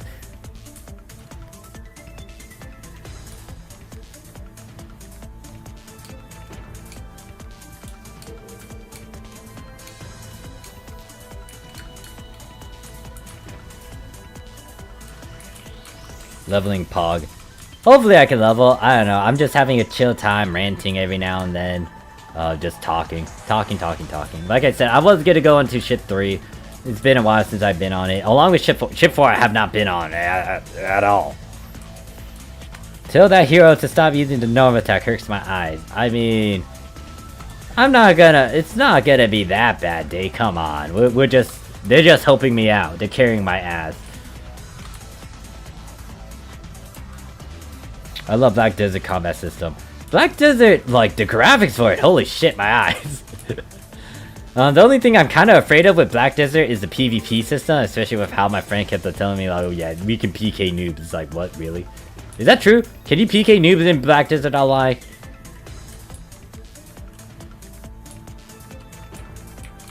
That's why you're on that. What do you mean? I'm too old for this. Actually young, I don't know. Fuck.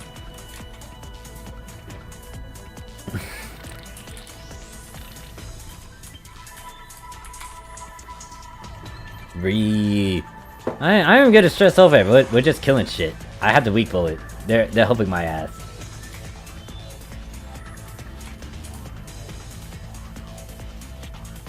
Wait, seriously? Oh well, shit. I was being a bit.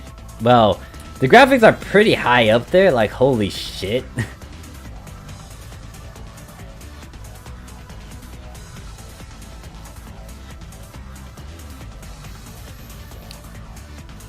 Yeah, I guess so.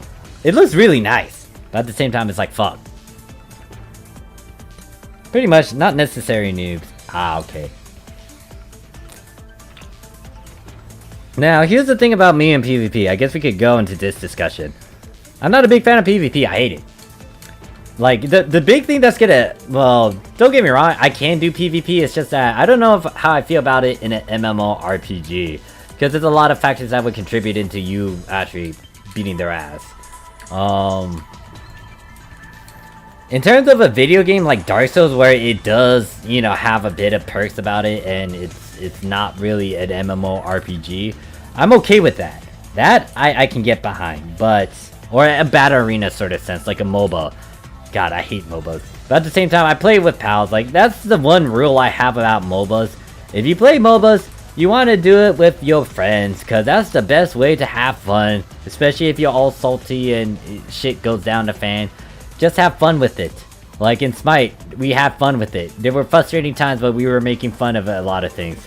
Until there was a moment where we turned it around after like doing some shitty tanky meme stuff, and it was like, well fuck, we can actually win. You hated Final Fantasy 14. Attacks that should root you, make you move around, and you don't feel you are doing any DPS.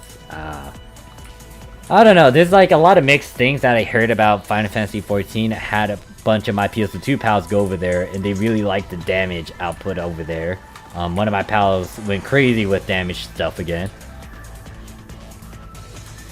Also toxic people. Now, here's the thing in terms of that definition, like...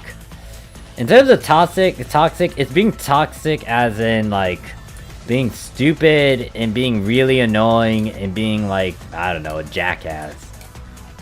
It's like, don't get me wrong, elite players can kind of have that sort of thing, but elite players know their shit. And I'm not gonna say that. I'm not gonna say anything bad about them, because, you know, they're part of the community, they're part of it. But in terms of just being toxic... It's like just being a nuisance, just being a hindrance, just infringing on one's fun. That's a big line right there for me. You infringe on someone's fun, you infringe on their happiness and shit. I'm not gonna be a big fan of it, and I'm gonna say something about it, and I'm gonna just gonna be a pissy, hissy motherfucker.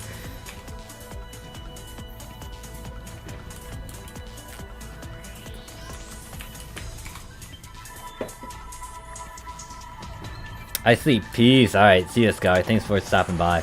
Might bother you about like Minecraft fun or some silly shit. We might want to try to get Valhalla so we can fuck around in that too, maybe. Maybe. Oh god, if it's like, I don't know how Fortnite is as much. I haven't, other than building, like I don't know much about it. Battle Royale. Battle Royale is going to be a whole different can of worms. And the thing about Phantasy Star, if I remember correctly, they don't have a lot of PvP stuff.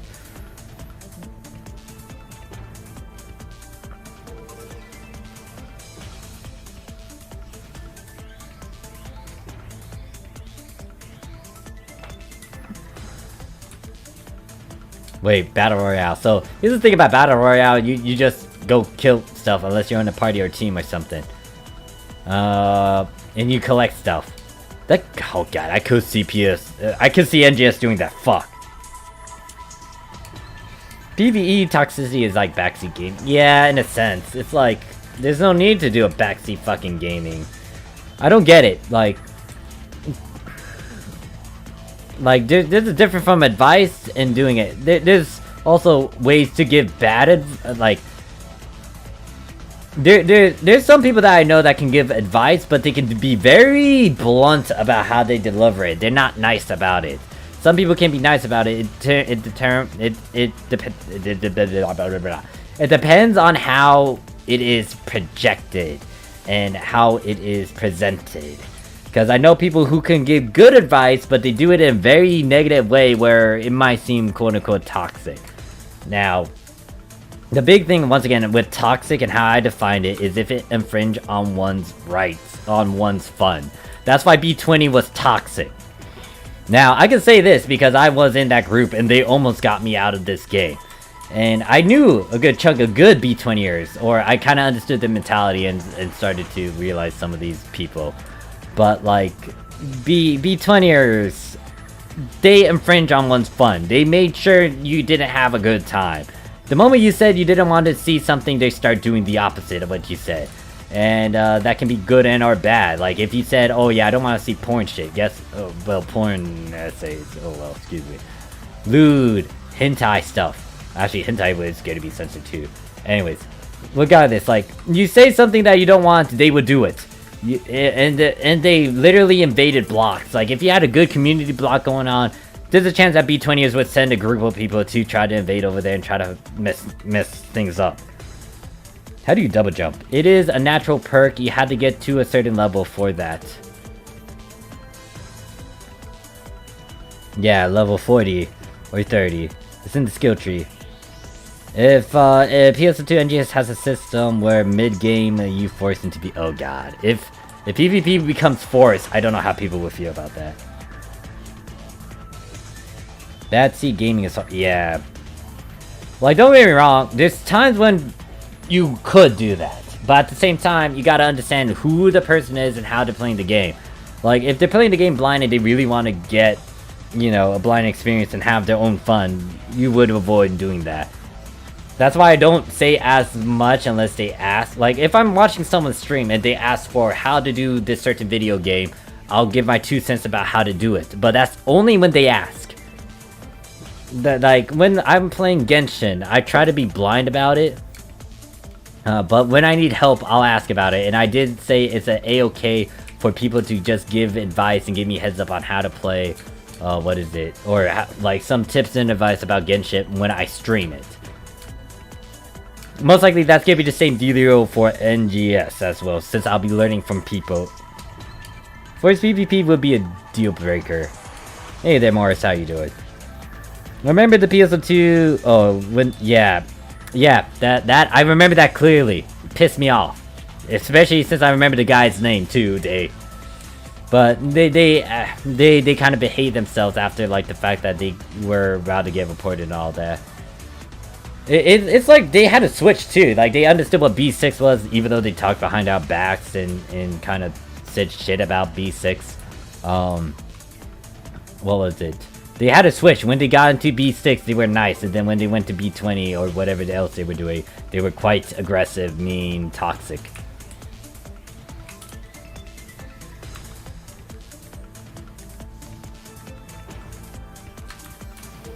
So many good memories with B6. Fuck, I'll choke through that.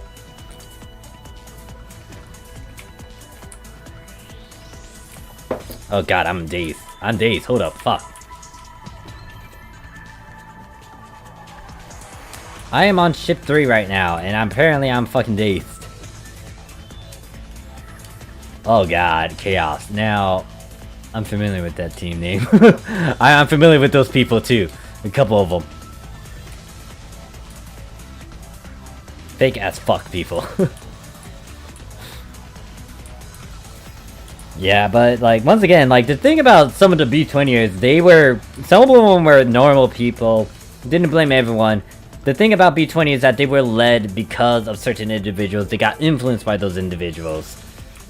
And I don't blame some of them. Like some of these people that I talked to, like they were normal people doing normal everyday things. Some of them were quite notorious, but they were quite chill on PSO2. I knew a couple of those individuals, and some of them were well, hackers and all that. And once again, like the B20ers also gave me information about like why they opened up the DDoS and showed me statistical information about what was it? They showed me why they opened it up and how many Westerners were dumping a good chunk of money to Sega around that time. So this is why you have to be open-minded. You want to use all your context. You want to be that certain individual. Because if you decide to be closed-minded and you close off all these different connections and use resources, people who could help you because they have other links and sources and all that, it's just you wasting that sort of opportunity. Like back then in episode 3, I knew a lot of teams. I went out there to talk to all these people. Some people came to me, but then I used them in return. So I knew elite teams, like one elite team came and found me, and then I used that connection to get more people, get to know more teams. Like Ignition, Arx Lumia, Night Arcs. But that was back then in episode 3. Now I don't know as many people nowadays. I know the names and faces. Some of these names that I've seen, account name wise and then character name wise, I've known them ever since. Like some of the names I've seen back in episode 3 days are popping up again because of the graphical update or because NGS, or they're just checking on their account, something. That's why I don't delete names, and that's why some names can stick with me, especially if we have a bit of interaction or if I've seen them so many times. The fact that like there's a difference in terms of the different ships as well. But ship 3, ship 4, there's like a small population with them, and then compared to that of ship 1 and ship 2, the fact that people can just be chill with each other and actually know each other just by running through MPAs, that is nice to do. And that's how I kind of knew a good chunk of names, or maybe some characters because of that in episode 3. Like, I've seen all these names, but like, since it's been years since I played the game, names come and go. Sometimes it's like, oh yeah, I definitely remember them back in the days. Or it's like, do I remember them back in the days? And once again, like, despite it all, even though we got differences, even though, like, you know, you might be an elite player, you're a casual player, we're all gamers in the end. We're all playing the same sort of thing. We're all trying to get the same sort of dealio. We're all trying to have fun. So there shouldn't be a huge divide, but I need to take a piss.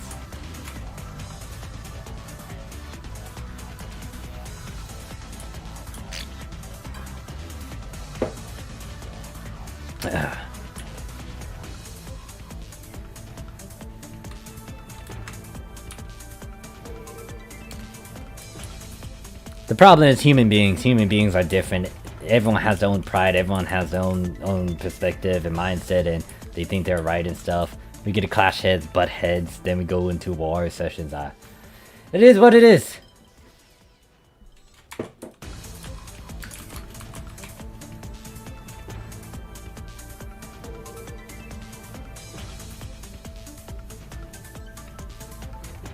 I'm gonna go use the restroom. Hopefully you guys don't start this. No, I don't want to be a president. Leadership.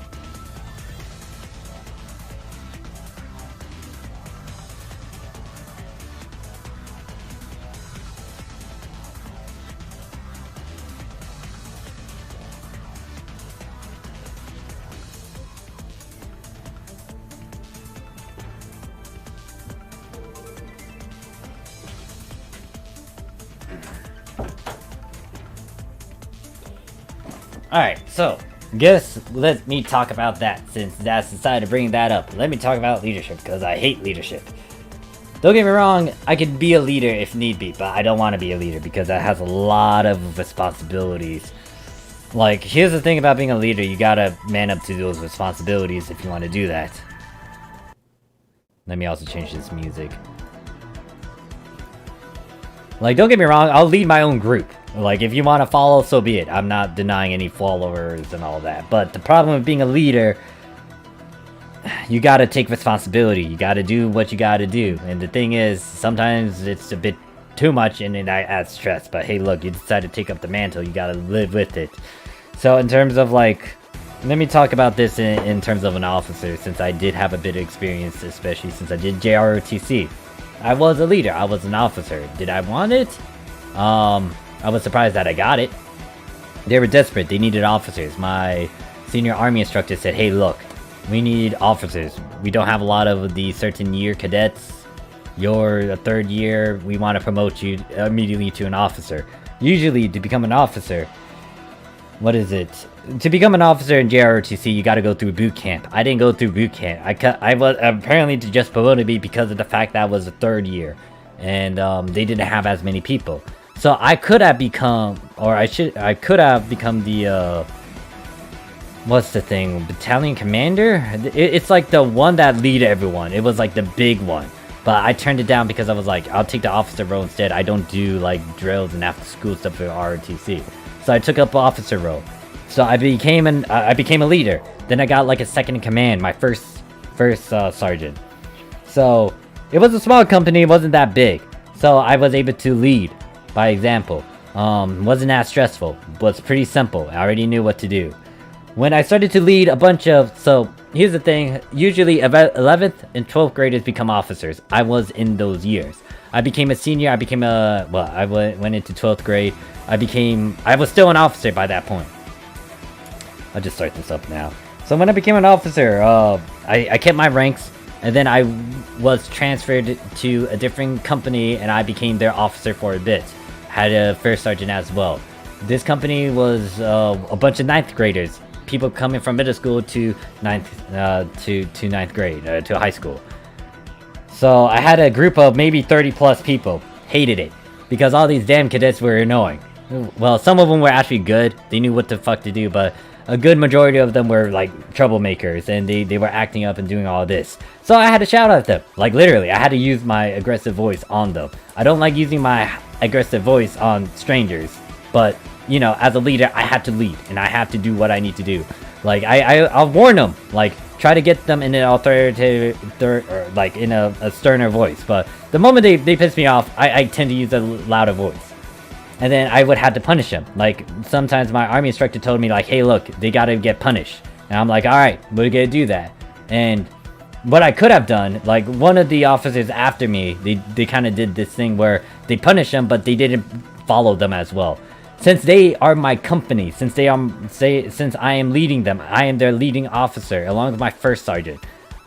If I punish them, I punish myself as well. We are a group together. And the thing that annoys me, especially in terms of like a community and leading that community, there should be no divide. Everyone is in this together. So, when I was leading these cadets, like, I had to lead by example. If I quizzed them, I knew these things as well. I tested myself, and I tested them. I made a cadet, I think I made a cadet, ask me the same questions, and I answered them perfectly. If they recite something, I recite something. If we go through physical training, I go with them too. If I punish them, I punish myself as well. Yeah, it could mean that I'm a fucking masochist too, but hey look, if I lead by example, I literally lead by example. There's no need to have a divide and be a lazy ass bum and not actually lead your own people. Once again, the military has a different sort of mindset. And that's it is. This is your company. And everyone was doing great until I got out. The moment I got out, another officer took over. This officer wasn't as good. They were berating these freshmen, these cadets. They weren't improving in the morale. Wasn't leading by example. They literally sat on their asses and just gave a bunch of orders to say, you guys suck. That's it. didn't really promote anything at all. And that pissed me off because it was like you undid all the work that I was trying to do. You are setting your entire group and yourself for failure. And like even the army instructor kind of whispered to me like, you guys were doing so well. Like I don't like this new officer. I don't like how he ran things. And what's worse is that this guy was on the football team and he should know comradeship and should understand what a team is, but they didn't. So, like, leading by example, you need to do that. That is crucial. Like, I'm not gonna tell you guys to not do something. If I promote and advertise, like, hey, look, you can use basic gear for it. You don't need, like, augments and affixes. I'll prove that. But, like, it's good to have all these other things as well. If I can use a 1-star to beat ultra hard content, I will prove that. I will have a video recording of it. I am not gonna be a pussy, and I'm not gonna be leading you guys into failures. Because the moment I say something and I don't show it, and I don't lead by example as well, is me setting you guys up for failure. I don't want to fucking do that. Oh god, no, I don't need to be a supreme leader. Now right now though, I'm very thankful for being carried right now. Because I know I ain't doing jack shit other than putting a weak bullet, but that's why I don't lead. Like, supervisor position for security is hell. Like, don't get me wrong. I like being active, like, I like helping out people, but at the same time, being a supervisor at security is very heavy on responsibility, and you have to be aware of that. Like, the reason why I don't like that is because there's so much work you gotta do. Like, the moment, like, when you're, and once again, it kind of falls back into, like, leading your own people. The moment I become a supervisor for security, the people that are on my shift, or people who I'm looking over, they're my responsibility. They fuck up, it's gonna kind of boil down to me. And them, but mostly on me, because it's like, what did I do as a leader to help them succeed? What did I not do? And what's worse is that, like, as a supervisor, especially for security, if something happens, especially if it goes to court, I'm gonna be going there. Or it actually is any other security officer, depends on the incident and what happens, but it's like, I gotta take responsibility of these people. And this is why I don't like certain leaders. I don't like certain supervisors because they don't lead by that. Some people are lazy ass bums that they can't lead by example.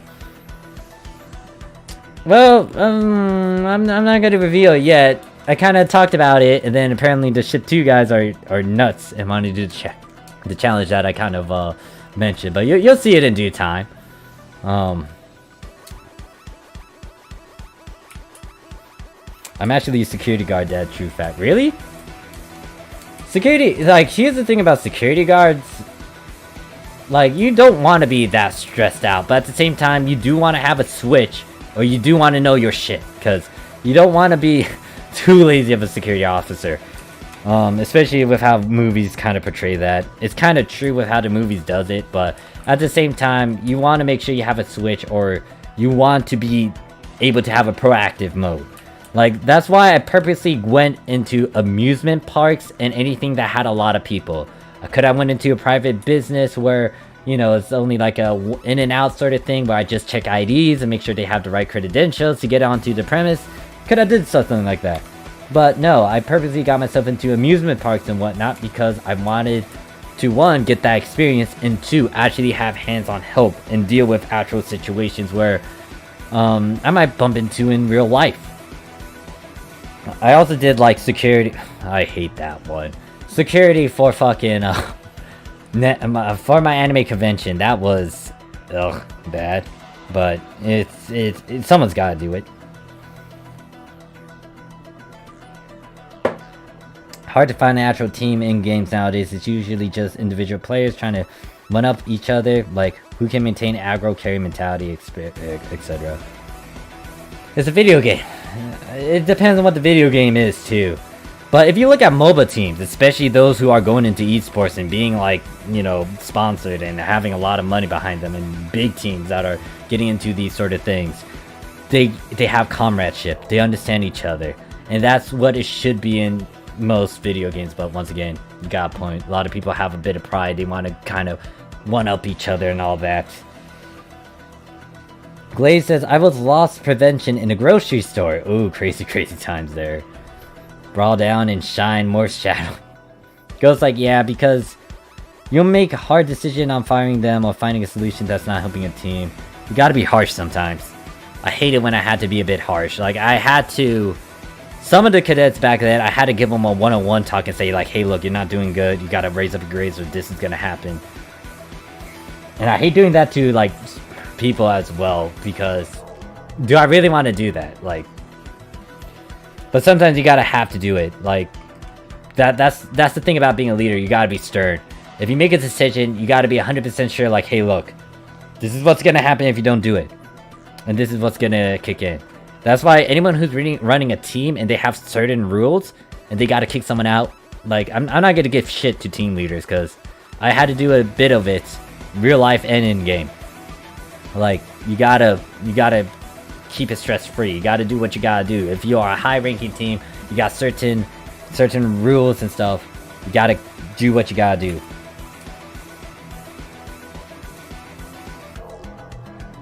Alright, good night, Wes. Thanks for stopping by and chatting. Motivation mode. Sad truth, Dad, most posts are very... Yeah, it is, but once again, you need to... There's times where you have to be mentally prepared for shit to happen, or at least physically, either of the two. Because that's why I purposely got into amusement parks. You don't know what the fuck's gonna happen. Could scale to very important to not as important. Like, you're dealing with a lot of people. Like, I had to deal with people who, well, what was it? The one time I had to deal with, like, a lost report or lost incident was when kids were trying to find their parents. It wasn't the other way around. Usually, sometimes it's important where we need to find a kid ASAP. I'll talk about that in a bit. But there was one time where it's like, these kids were trying to find the parents. And I was super confused, because usually when we get a call in, it's like, what is it? The parents are trying to find the kids because, you know, they're an X amount of age and all that. But problem was these kids were trying to find their parents. It was the reverse, and I was stupefied by that. I was like, what? And then the parents were like nonchalant, hanging out in like the opposite end of the park. And what's worse is that they did something as well. I'm not gonna go into exact details about it, but it was like, shit, what the hell? I got called for that. That had some importance because the kids were getting hungry. They didn't have any money. They really wanted to see their parents. So it was like, alright, gotta do what I gotta do. Now, the other side to this was when I had to find a lost kid under the age of... There's a certain age that we gotta prioritize sometimes. And that gets called in. Especially if they're like below 9 years old. I think 10 was... Like below 10 years old, that's when it becomes super urgent. The kid, I think, was roughly around 5 to 6 years old. It was crucial for me to go to that kid as soon as possible because, one, don't know... Don't know who might try to take advantage of a lost kid. Two, best for me to actually be on the scene and have eyes on that. So I immediately booked it. Like, there was... Well, where was I? Don't know where I was in the park, but I literally speed run, aka run, to that kid's position when I heard that call in, and then I went to the kid, talked to them, and then, you know, we reunited them with the parents.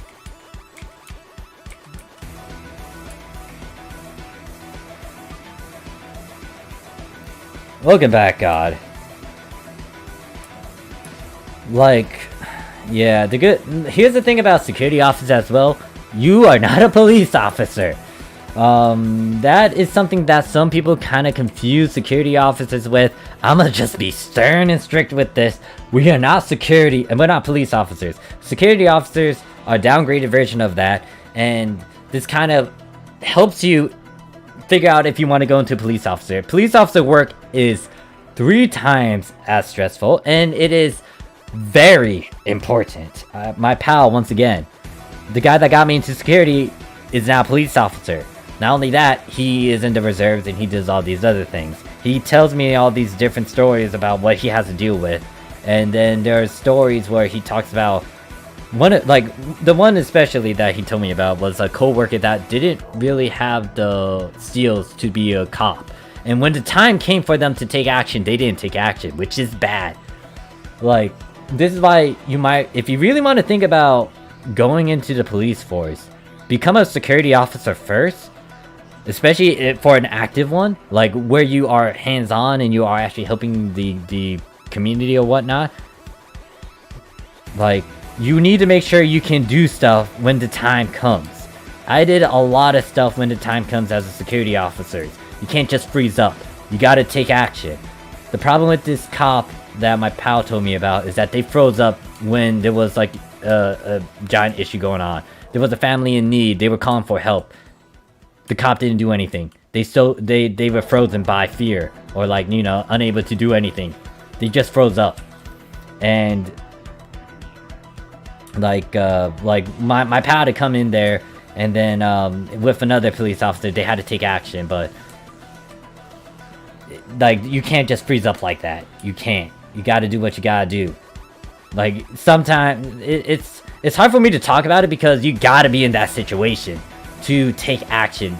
Talking about it is so easy, but taking action is a different story, especially if it's life or death, or it is very crucial.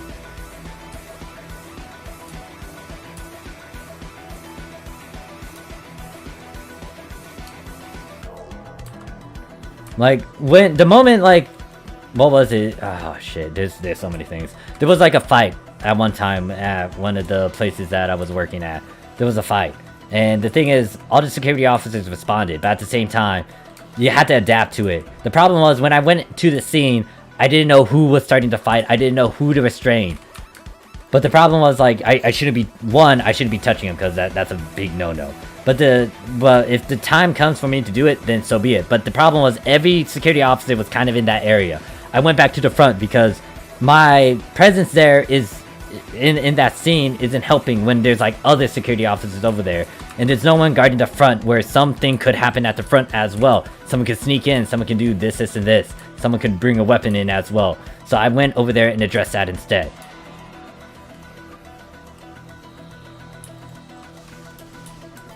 There's other times where, like, we got like emergencies, medical emergencies, you gotta rush it, and that's what I did in certain times. I ran sometimes. So what's worse is that my pal and I, we're both physically active. He's in the reserves, I was working out, I was lean and fit. I got a certain build as well. But what's worse is that my pal told me how there was a security officer in this one area of the park that we were in. And they usually, you know, patrol around that area. They address any issues within that area. Problem is, my pal was like across the park. And he, like, there was this sort of domestic issue going on, or like there was a fight that was going on. And he booked it with the police officer he had. They booked it from one end of the park into that area. And they were there in that incident compared to that security that was already in that fucking area in the park. So there's so many things you gotta be careful with. Like, this is why I don't give shit to security officers and police officers anymore. They gotta deal with some of this stuff. And like, I don't give a hard time to police officers. They're dealing with stuff that normal people wouldn't usually deal with. And all the shit that was going on with the media last year, especially with them like painting the police officers in a bad light, what the fuck do you expect them to do? Like, you can't just say crap when you're not in their position, especially when their life is in danger. How can you say the same shit when you haven't been in that same situation? Like, there have been incidents where I personally had to deal with like some threats as a security officer, and then like some other things as well where someone brought a weapon.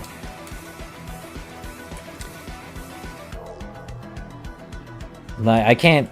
Police officers are already like doing selfless actions. Like, there are some bad police officers, don't get me wrong, that would abuse the law and also do corrupted things. But at the same time, there are genuine police officers that are trying to be nice and trying to help out the community and trying to enforce the law. Because without law, guess what? There's anarchy. Do you really want anarchy where people just do whatever? We traded up true freedom, or like, you know, our animalistic ways from back then in the native neopolit, well, I can't even say these big words. Pretty much back then in the prehistoric ages, like, we traded up the fights and all that so we can all live in a society where there is law and order. People underestimate police officers, but they don't realize what they do to be prepared to use their public force, which is different than the private ones. You gotta understand too, like, if you don't have police officers, the next best thing would be military, And the military don't give... They got orders. People gotta understand that, like, this can be said in anything. But if you bitch about something, you gotta find a solution. And, like, if people were complaining about the police officers and wanting, like, something else, military is the next best thing. But the problem with military is that they don't follow certain... Like, they got orders. It is, like, sometimes there's a bit of discretion with that, but they got orders. They got an order. They shoot if someone enters a certain perimeter, and you give them verbal warning, and they got orders to shoot, they will fucking shoot. Like, depends on that individual what they can carry out, but military is so different from that of like, a civilian police officer. Don't underestimate that.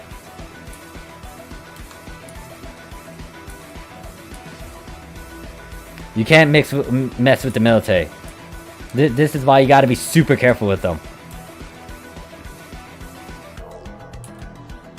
Oh, hey, look, it's broke. I didn't realize that was broke. Like, you could say police officers could be a bit nicer. You want them to be a bit nicer. Well, define nicer. Define what you want less of. Like, not a lot of aggressive action. The reason why a police officer had to take aggressive action is because the person did not comply with them. Then they are forced to use force. This is why humans are stubborn. This is why humans are indifferent. And this is why humans are complicated. Because everyone's not the same thing. Some people can be compassionate. Some people can care. Some people can listen. But then you got some individuals who are stubborn to their core. They will disregard whatever you say. And they will fight. If they think they are right, they think they are right. Everything can be skewed. This is why humans are so hard to comprehend. This is why we can't have peace as well, because there are some people who will be into that. The moment we have true peace is when society itself decides to take away all these individualistic thoughts and just the concept of being a different person from one another. This is why I don't like those stories where I read like a utopia, but it's not really a utopia. It's like very, very dull. There was like this one story where it talked about how people had the same stuff. Like they covered themselves. Everyone had the same face. Everyone had the same height. Everyone was, or like there's some restriction. Everyone looked the same. The moment you take off the mask or something, it's like, oh yeah, you're different now. You are trying to rebel against the system. You are trying to refuse the peace that is set towards everyone. I hate those dystopias. Because I wanted to be a bit optimistic and say, you know, we can have peace. But at the same time, no. Because of how we are in human nature, maybe it is. Now this is going a bit into religious talk. Don't know if people are religious and all that in the chat, but this is why you can't really... This is why I'm like, I guess the gods are fighting most of the time. This is why gods can't look... Or maybe if you think of one god, then it's only a god, but... We're created in that sort of light and image where we're not perfect. Maybe it's because of, you know, the devil or like evil adversaries, but we can never achieve true peace unless we destroy this sort of thing. But if we destroy that, we take away freedom and individualism.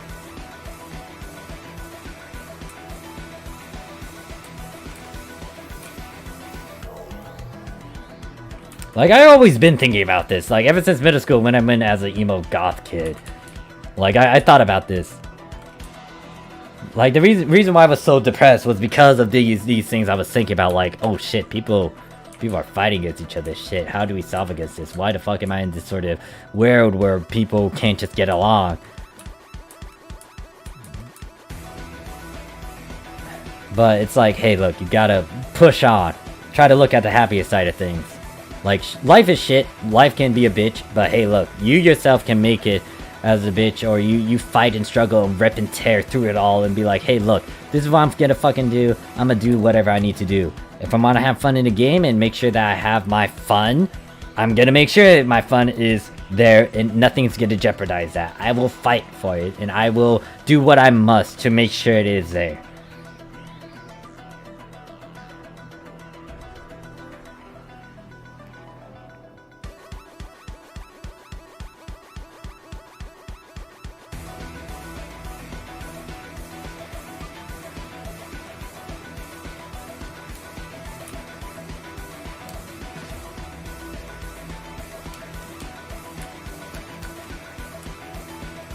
Oh. Man, that really does smell like the Heineken. And I wish I had my launcher. Fuck. But it's like, you gotta be open-minded. You can't just say a couple things. Like, yeah, sometimes it's in our nature to just bitch about one certain thing, but it is what it is. People will always complain. People will always say stuff. People will say nice things. People will say bad things. Wait, I love how I went from the theme of leadership into this sort of thing. But anyways, that's why I don't like being a leader, because, like, I lead by example. I don't want to half-ass you guys, and I don't want to mislead you guys. And I gotta be committed if I lead.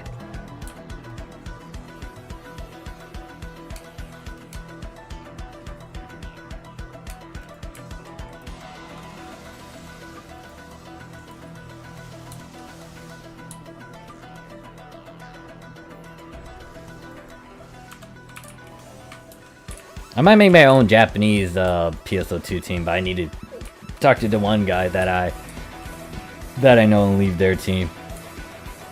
I don't mind actually making a team over there in Japanese PSO2. I don't know if I plan to do that for global. No. I don't know if I'm gonna stay on global. Like I said, I came to visit you guys, have a good time with you guys. But I don't know if I'm gonna be maining global or if I'm gonna be as active on global. Especially if NGS comes around for Japan. No, I'm gonna be staying over on that side.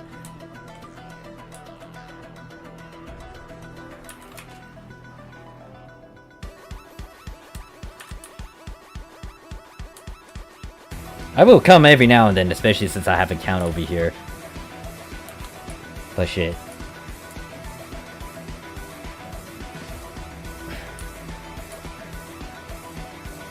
But yeah, I hate leading. Like, I'll lead if need be, but at the same time, just note that just depends on me. Blue has 950 mil on hands in his pockets. Ah, well, you see, well, Blue plays with the market. Did I go into market talk? Yeah, I still call myself a dumbass for the past, especially with how I was a dummy for not investing. That hurts. Every time I think about it, it hurts me. Because I have, oh yeah, I guess I should mention that since we're talking about it. If you are on the Japanese PSO2 and you did friend me, I will be giving or doing a giveaway over there because I have a bunch of items that I can't, or most likely will not sell, but I don't know what to do with them. I could get recycle badges. At the same time, I don't want to do that, so I'm gonna give it away. So, I think a couple of people, I think there are a few translations already done and finished over there for NGS. It's like the bare minimum, but it helps you navigate through the basics. Well, trade... Oh, wait, what? No. I don't know about that.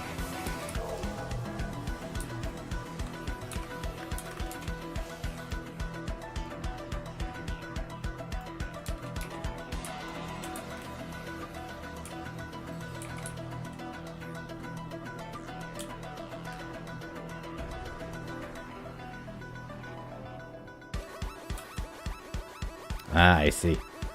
So I was reading something that was on my Discord, that's why I was leaning in. Should do a giveaway event or something for prizes. Yeah, don't worry. So what I might as well disclose a bit of it. So here's the thing. I will most likely stream a bit more on the Japanese side. And during that time, you might want to try to friend me. Because what I am going to be doing on the Japanese side is I'm going to play with the gacha machine. Now, if you're not familiar with it for PSO2, the gacha machine is something you can get through the fun shop. I'm going to put a bunch of items in that gacha machine. What I'm going to then do is allow you guys, especially if you're on my friend list, to come into my room and then try to pull for some stuff.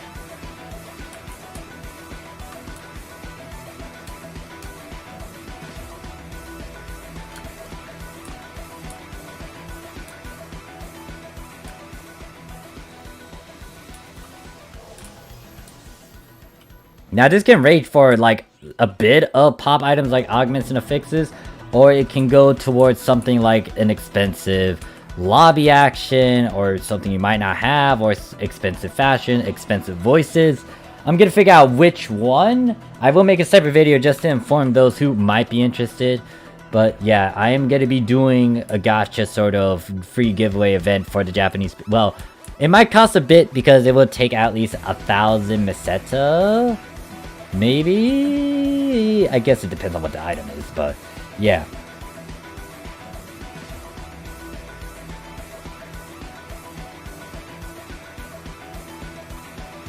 It's all good if you don't want to watch the footage. That's entirely up to you. For me personally, I'm not watching any sort of footage whatsoever. But yeah, it's gonna be a gacha thing, and it might have, once again, expensive things, or it might be pretty tame. Once again, it's gonna range from like augments, affixes to what is it, like voices. Some of these voices might be really expensive. I'll have to debate about which voice to give away. Could be a lobby action that is expensive as well. Fashion stuff that might be expensive. So yeah.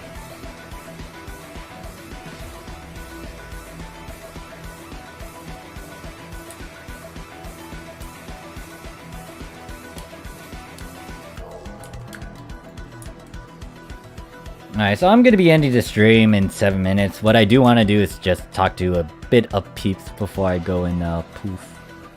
And I'm hitting this wall. Gotta do some Genshin stuff too. I gotta also upload that video that I need to upload as soon as possible. It's gonna explain my fact that I'm gonna hit the... What is it, that burnout, and what I'm gonna be doing from here on out. Back on ship 3 with the 2 good looking casts. Yeah, these two casts are like a pair. They're kind of like my parents for this guy. It's like I'm being like carried hard. I don't mind the carry, by the way. I greatly appreciate it. I might be able to push this guy to 85, surprise. Well, the problem is the subclass needs work. No, I'm not giving any fucking might boost. That can go to hell. I might give you a graceful might, but not... Or graceful power, but not a fucking basic one. Fuck that basic one.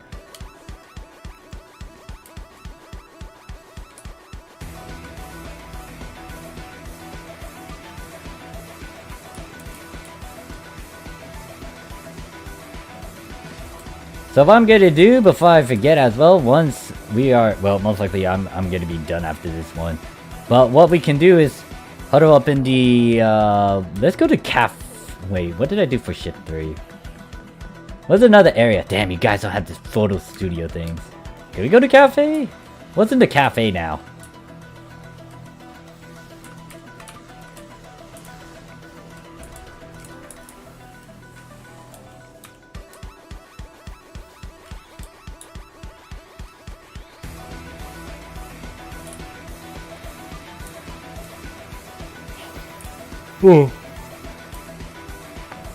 Alright, I'm gonna have to go check the cafe. I need to figure out what's a good map over here where we can take a screenshot.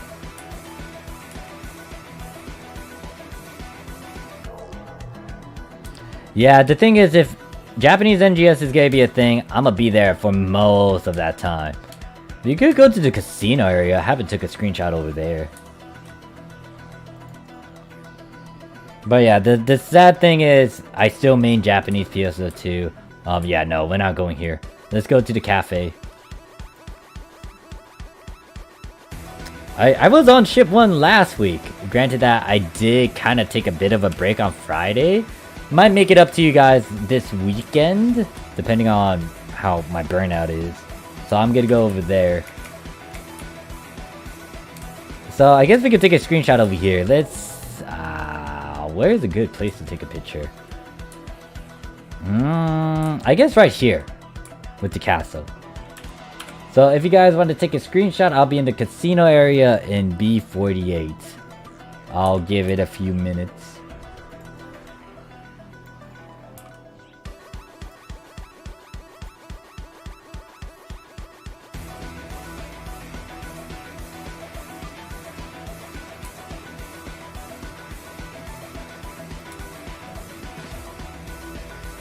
Yeah, so I was there on ship 1 last week.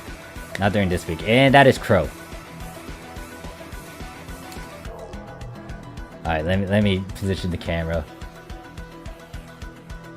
How much casino points do you have in JP? A lot? I have a stupid amount over there in JP. Over here, I don't have any whatsoever. I don't play as much. Is that a Kurome? That is close to her. Why, Crow, why do you do this? Crow, why? Oh, that's funny. Kurome is looking down at me. I'll just sit. Or maybe I should pose. What's the pose? Let's do this.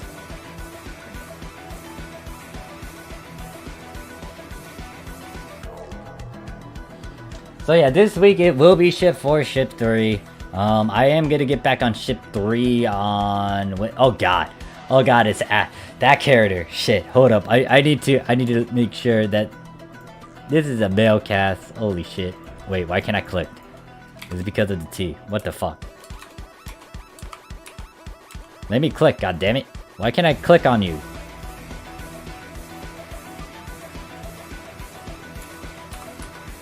Why can't I click on you? Oh yeah, you got second place in the fashion thing, I think. Or is it third?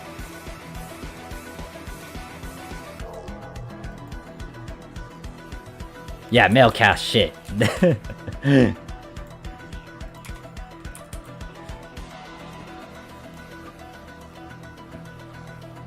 Did you just kick me? Bro, how dare you? Damn, that I could not tell that was a... It's kind of like the big way to give away that it's a male character trying to do a female look. It's the shoulders, but it's kind of covered. Could see a bit of it now at this angle, but like shit, it's like you can still fool me. Damn, you got abs too, shit. Kurumi is still work in progress. I would say you need... what is it? It's the other Twin Tails hairstyle. I don't know what the name is. We are in Block 48. Block 48 Casino. I'll give 2 more minutes before I start taking screenshots. And there's someone standing in front.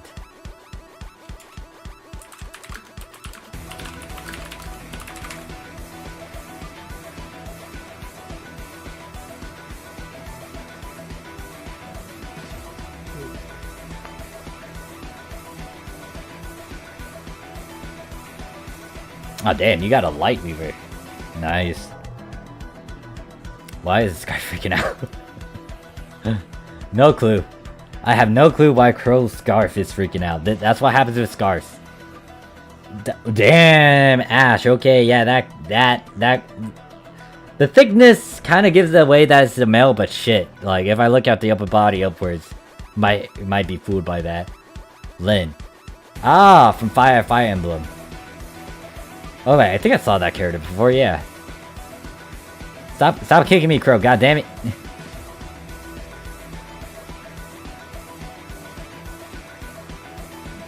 Okay, so I actually did hit 77 too. I might want to use rainbow keys. Alright, so it is 30. I'll start taking screenshots now. If you do come in, I'll adjust accordingly. Fuck, where's my thing? Alright, so... What was it? No UI... Wait, no, UI off.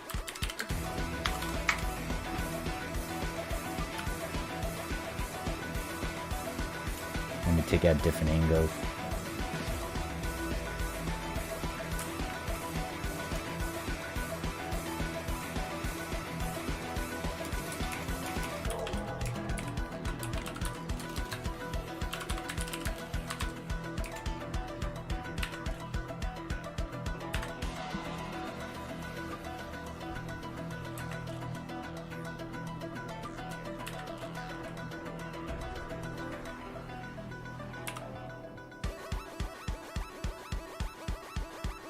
Oh, someone else came in.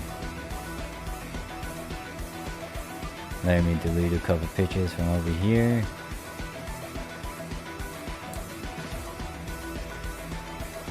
I'll post these up immediately before I forget about them. There's another person that just came in, so we can see them. Angle's still fine. UI off.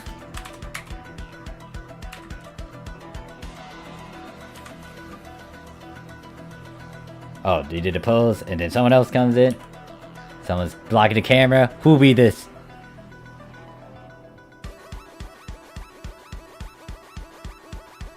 How dare you put the camera...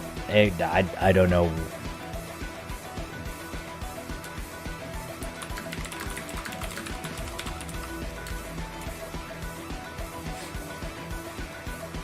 There we go. Oh, damn, you thick.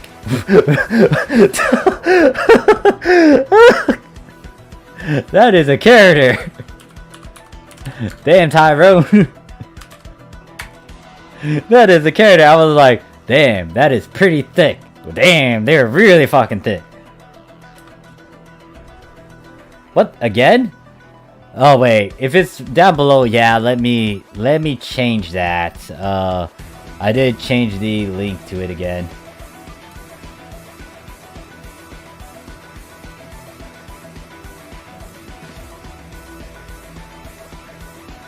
Hold up, let me make sure that looks nice.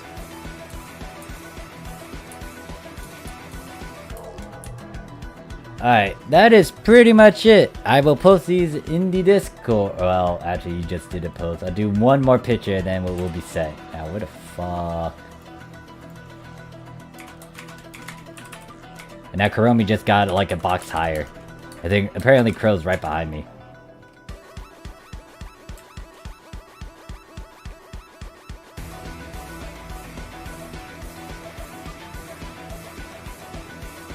Wait a second. Is that a reference to a fucking Gundam? That looks really cool. God damn. That is cool. Like that. I took a screenshot of that. Let's get do some sort of pose.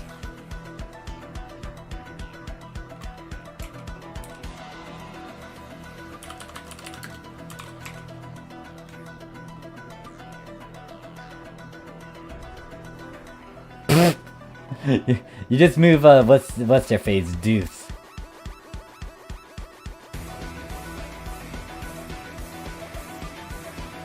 But anyways, that is it. So thank you guys for helping me, joining in, having fun. Once again, I will be doing this again on Wednesday. Tomorrow's gonna be Ship 4, and then I am gonna revisit Ship 4 again on Thursday. I do need to actually do weekly grind hell, week hell on the Japanese PSO2. But that is it. Thank you guys for watching. I will change the Discord link in the description below because I did change the fact that it's not expiring anymore, and then it got fucked up because I made a new one. But yeah, I'll see you guys in the next one. You will see the video soon talking about like my burnout and what I plan to do. Hopefully I can entertain you guys still with all these other contents that I have in mind. This is a big chunk of projects I'm going to do in relation to real life and doing VTuber stuff. But that is it. See you guys in the next one. Peace.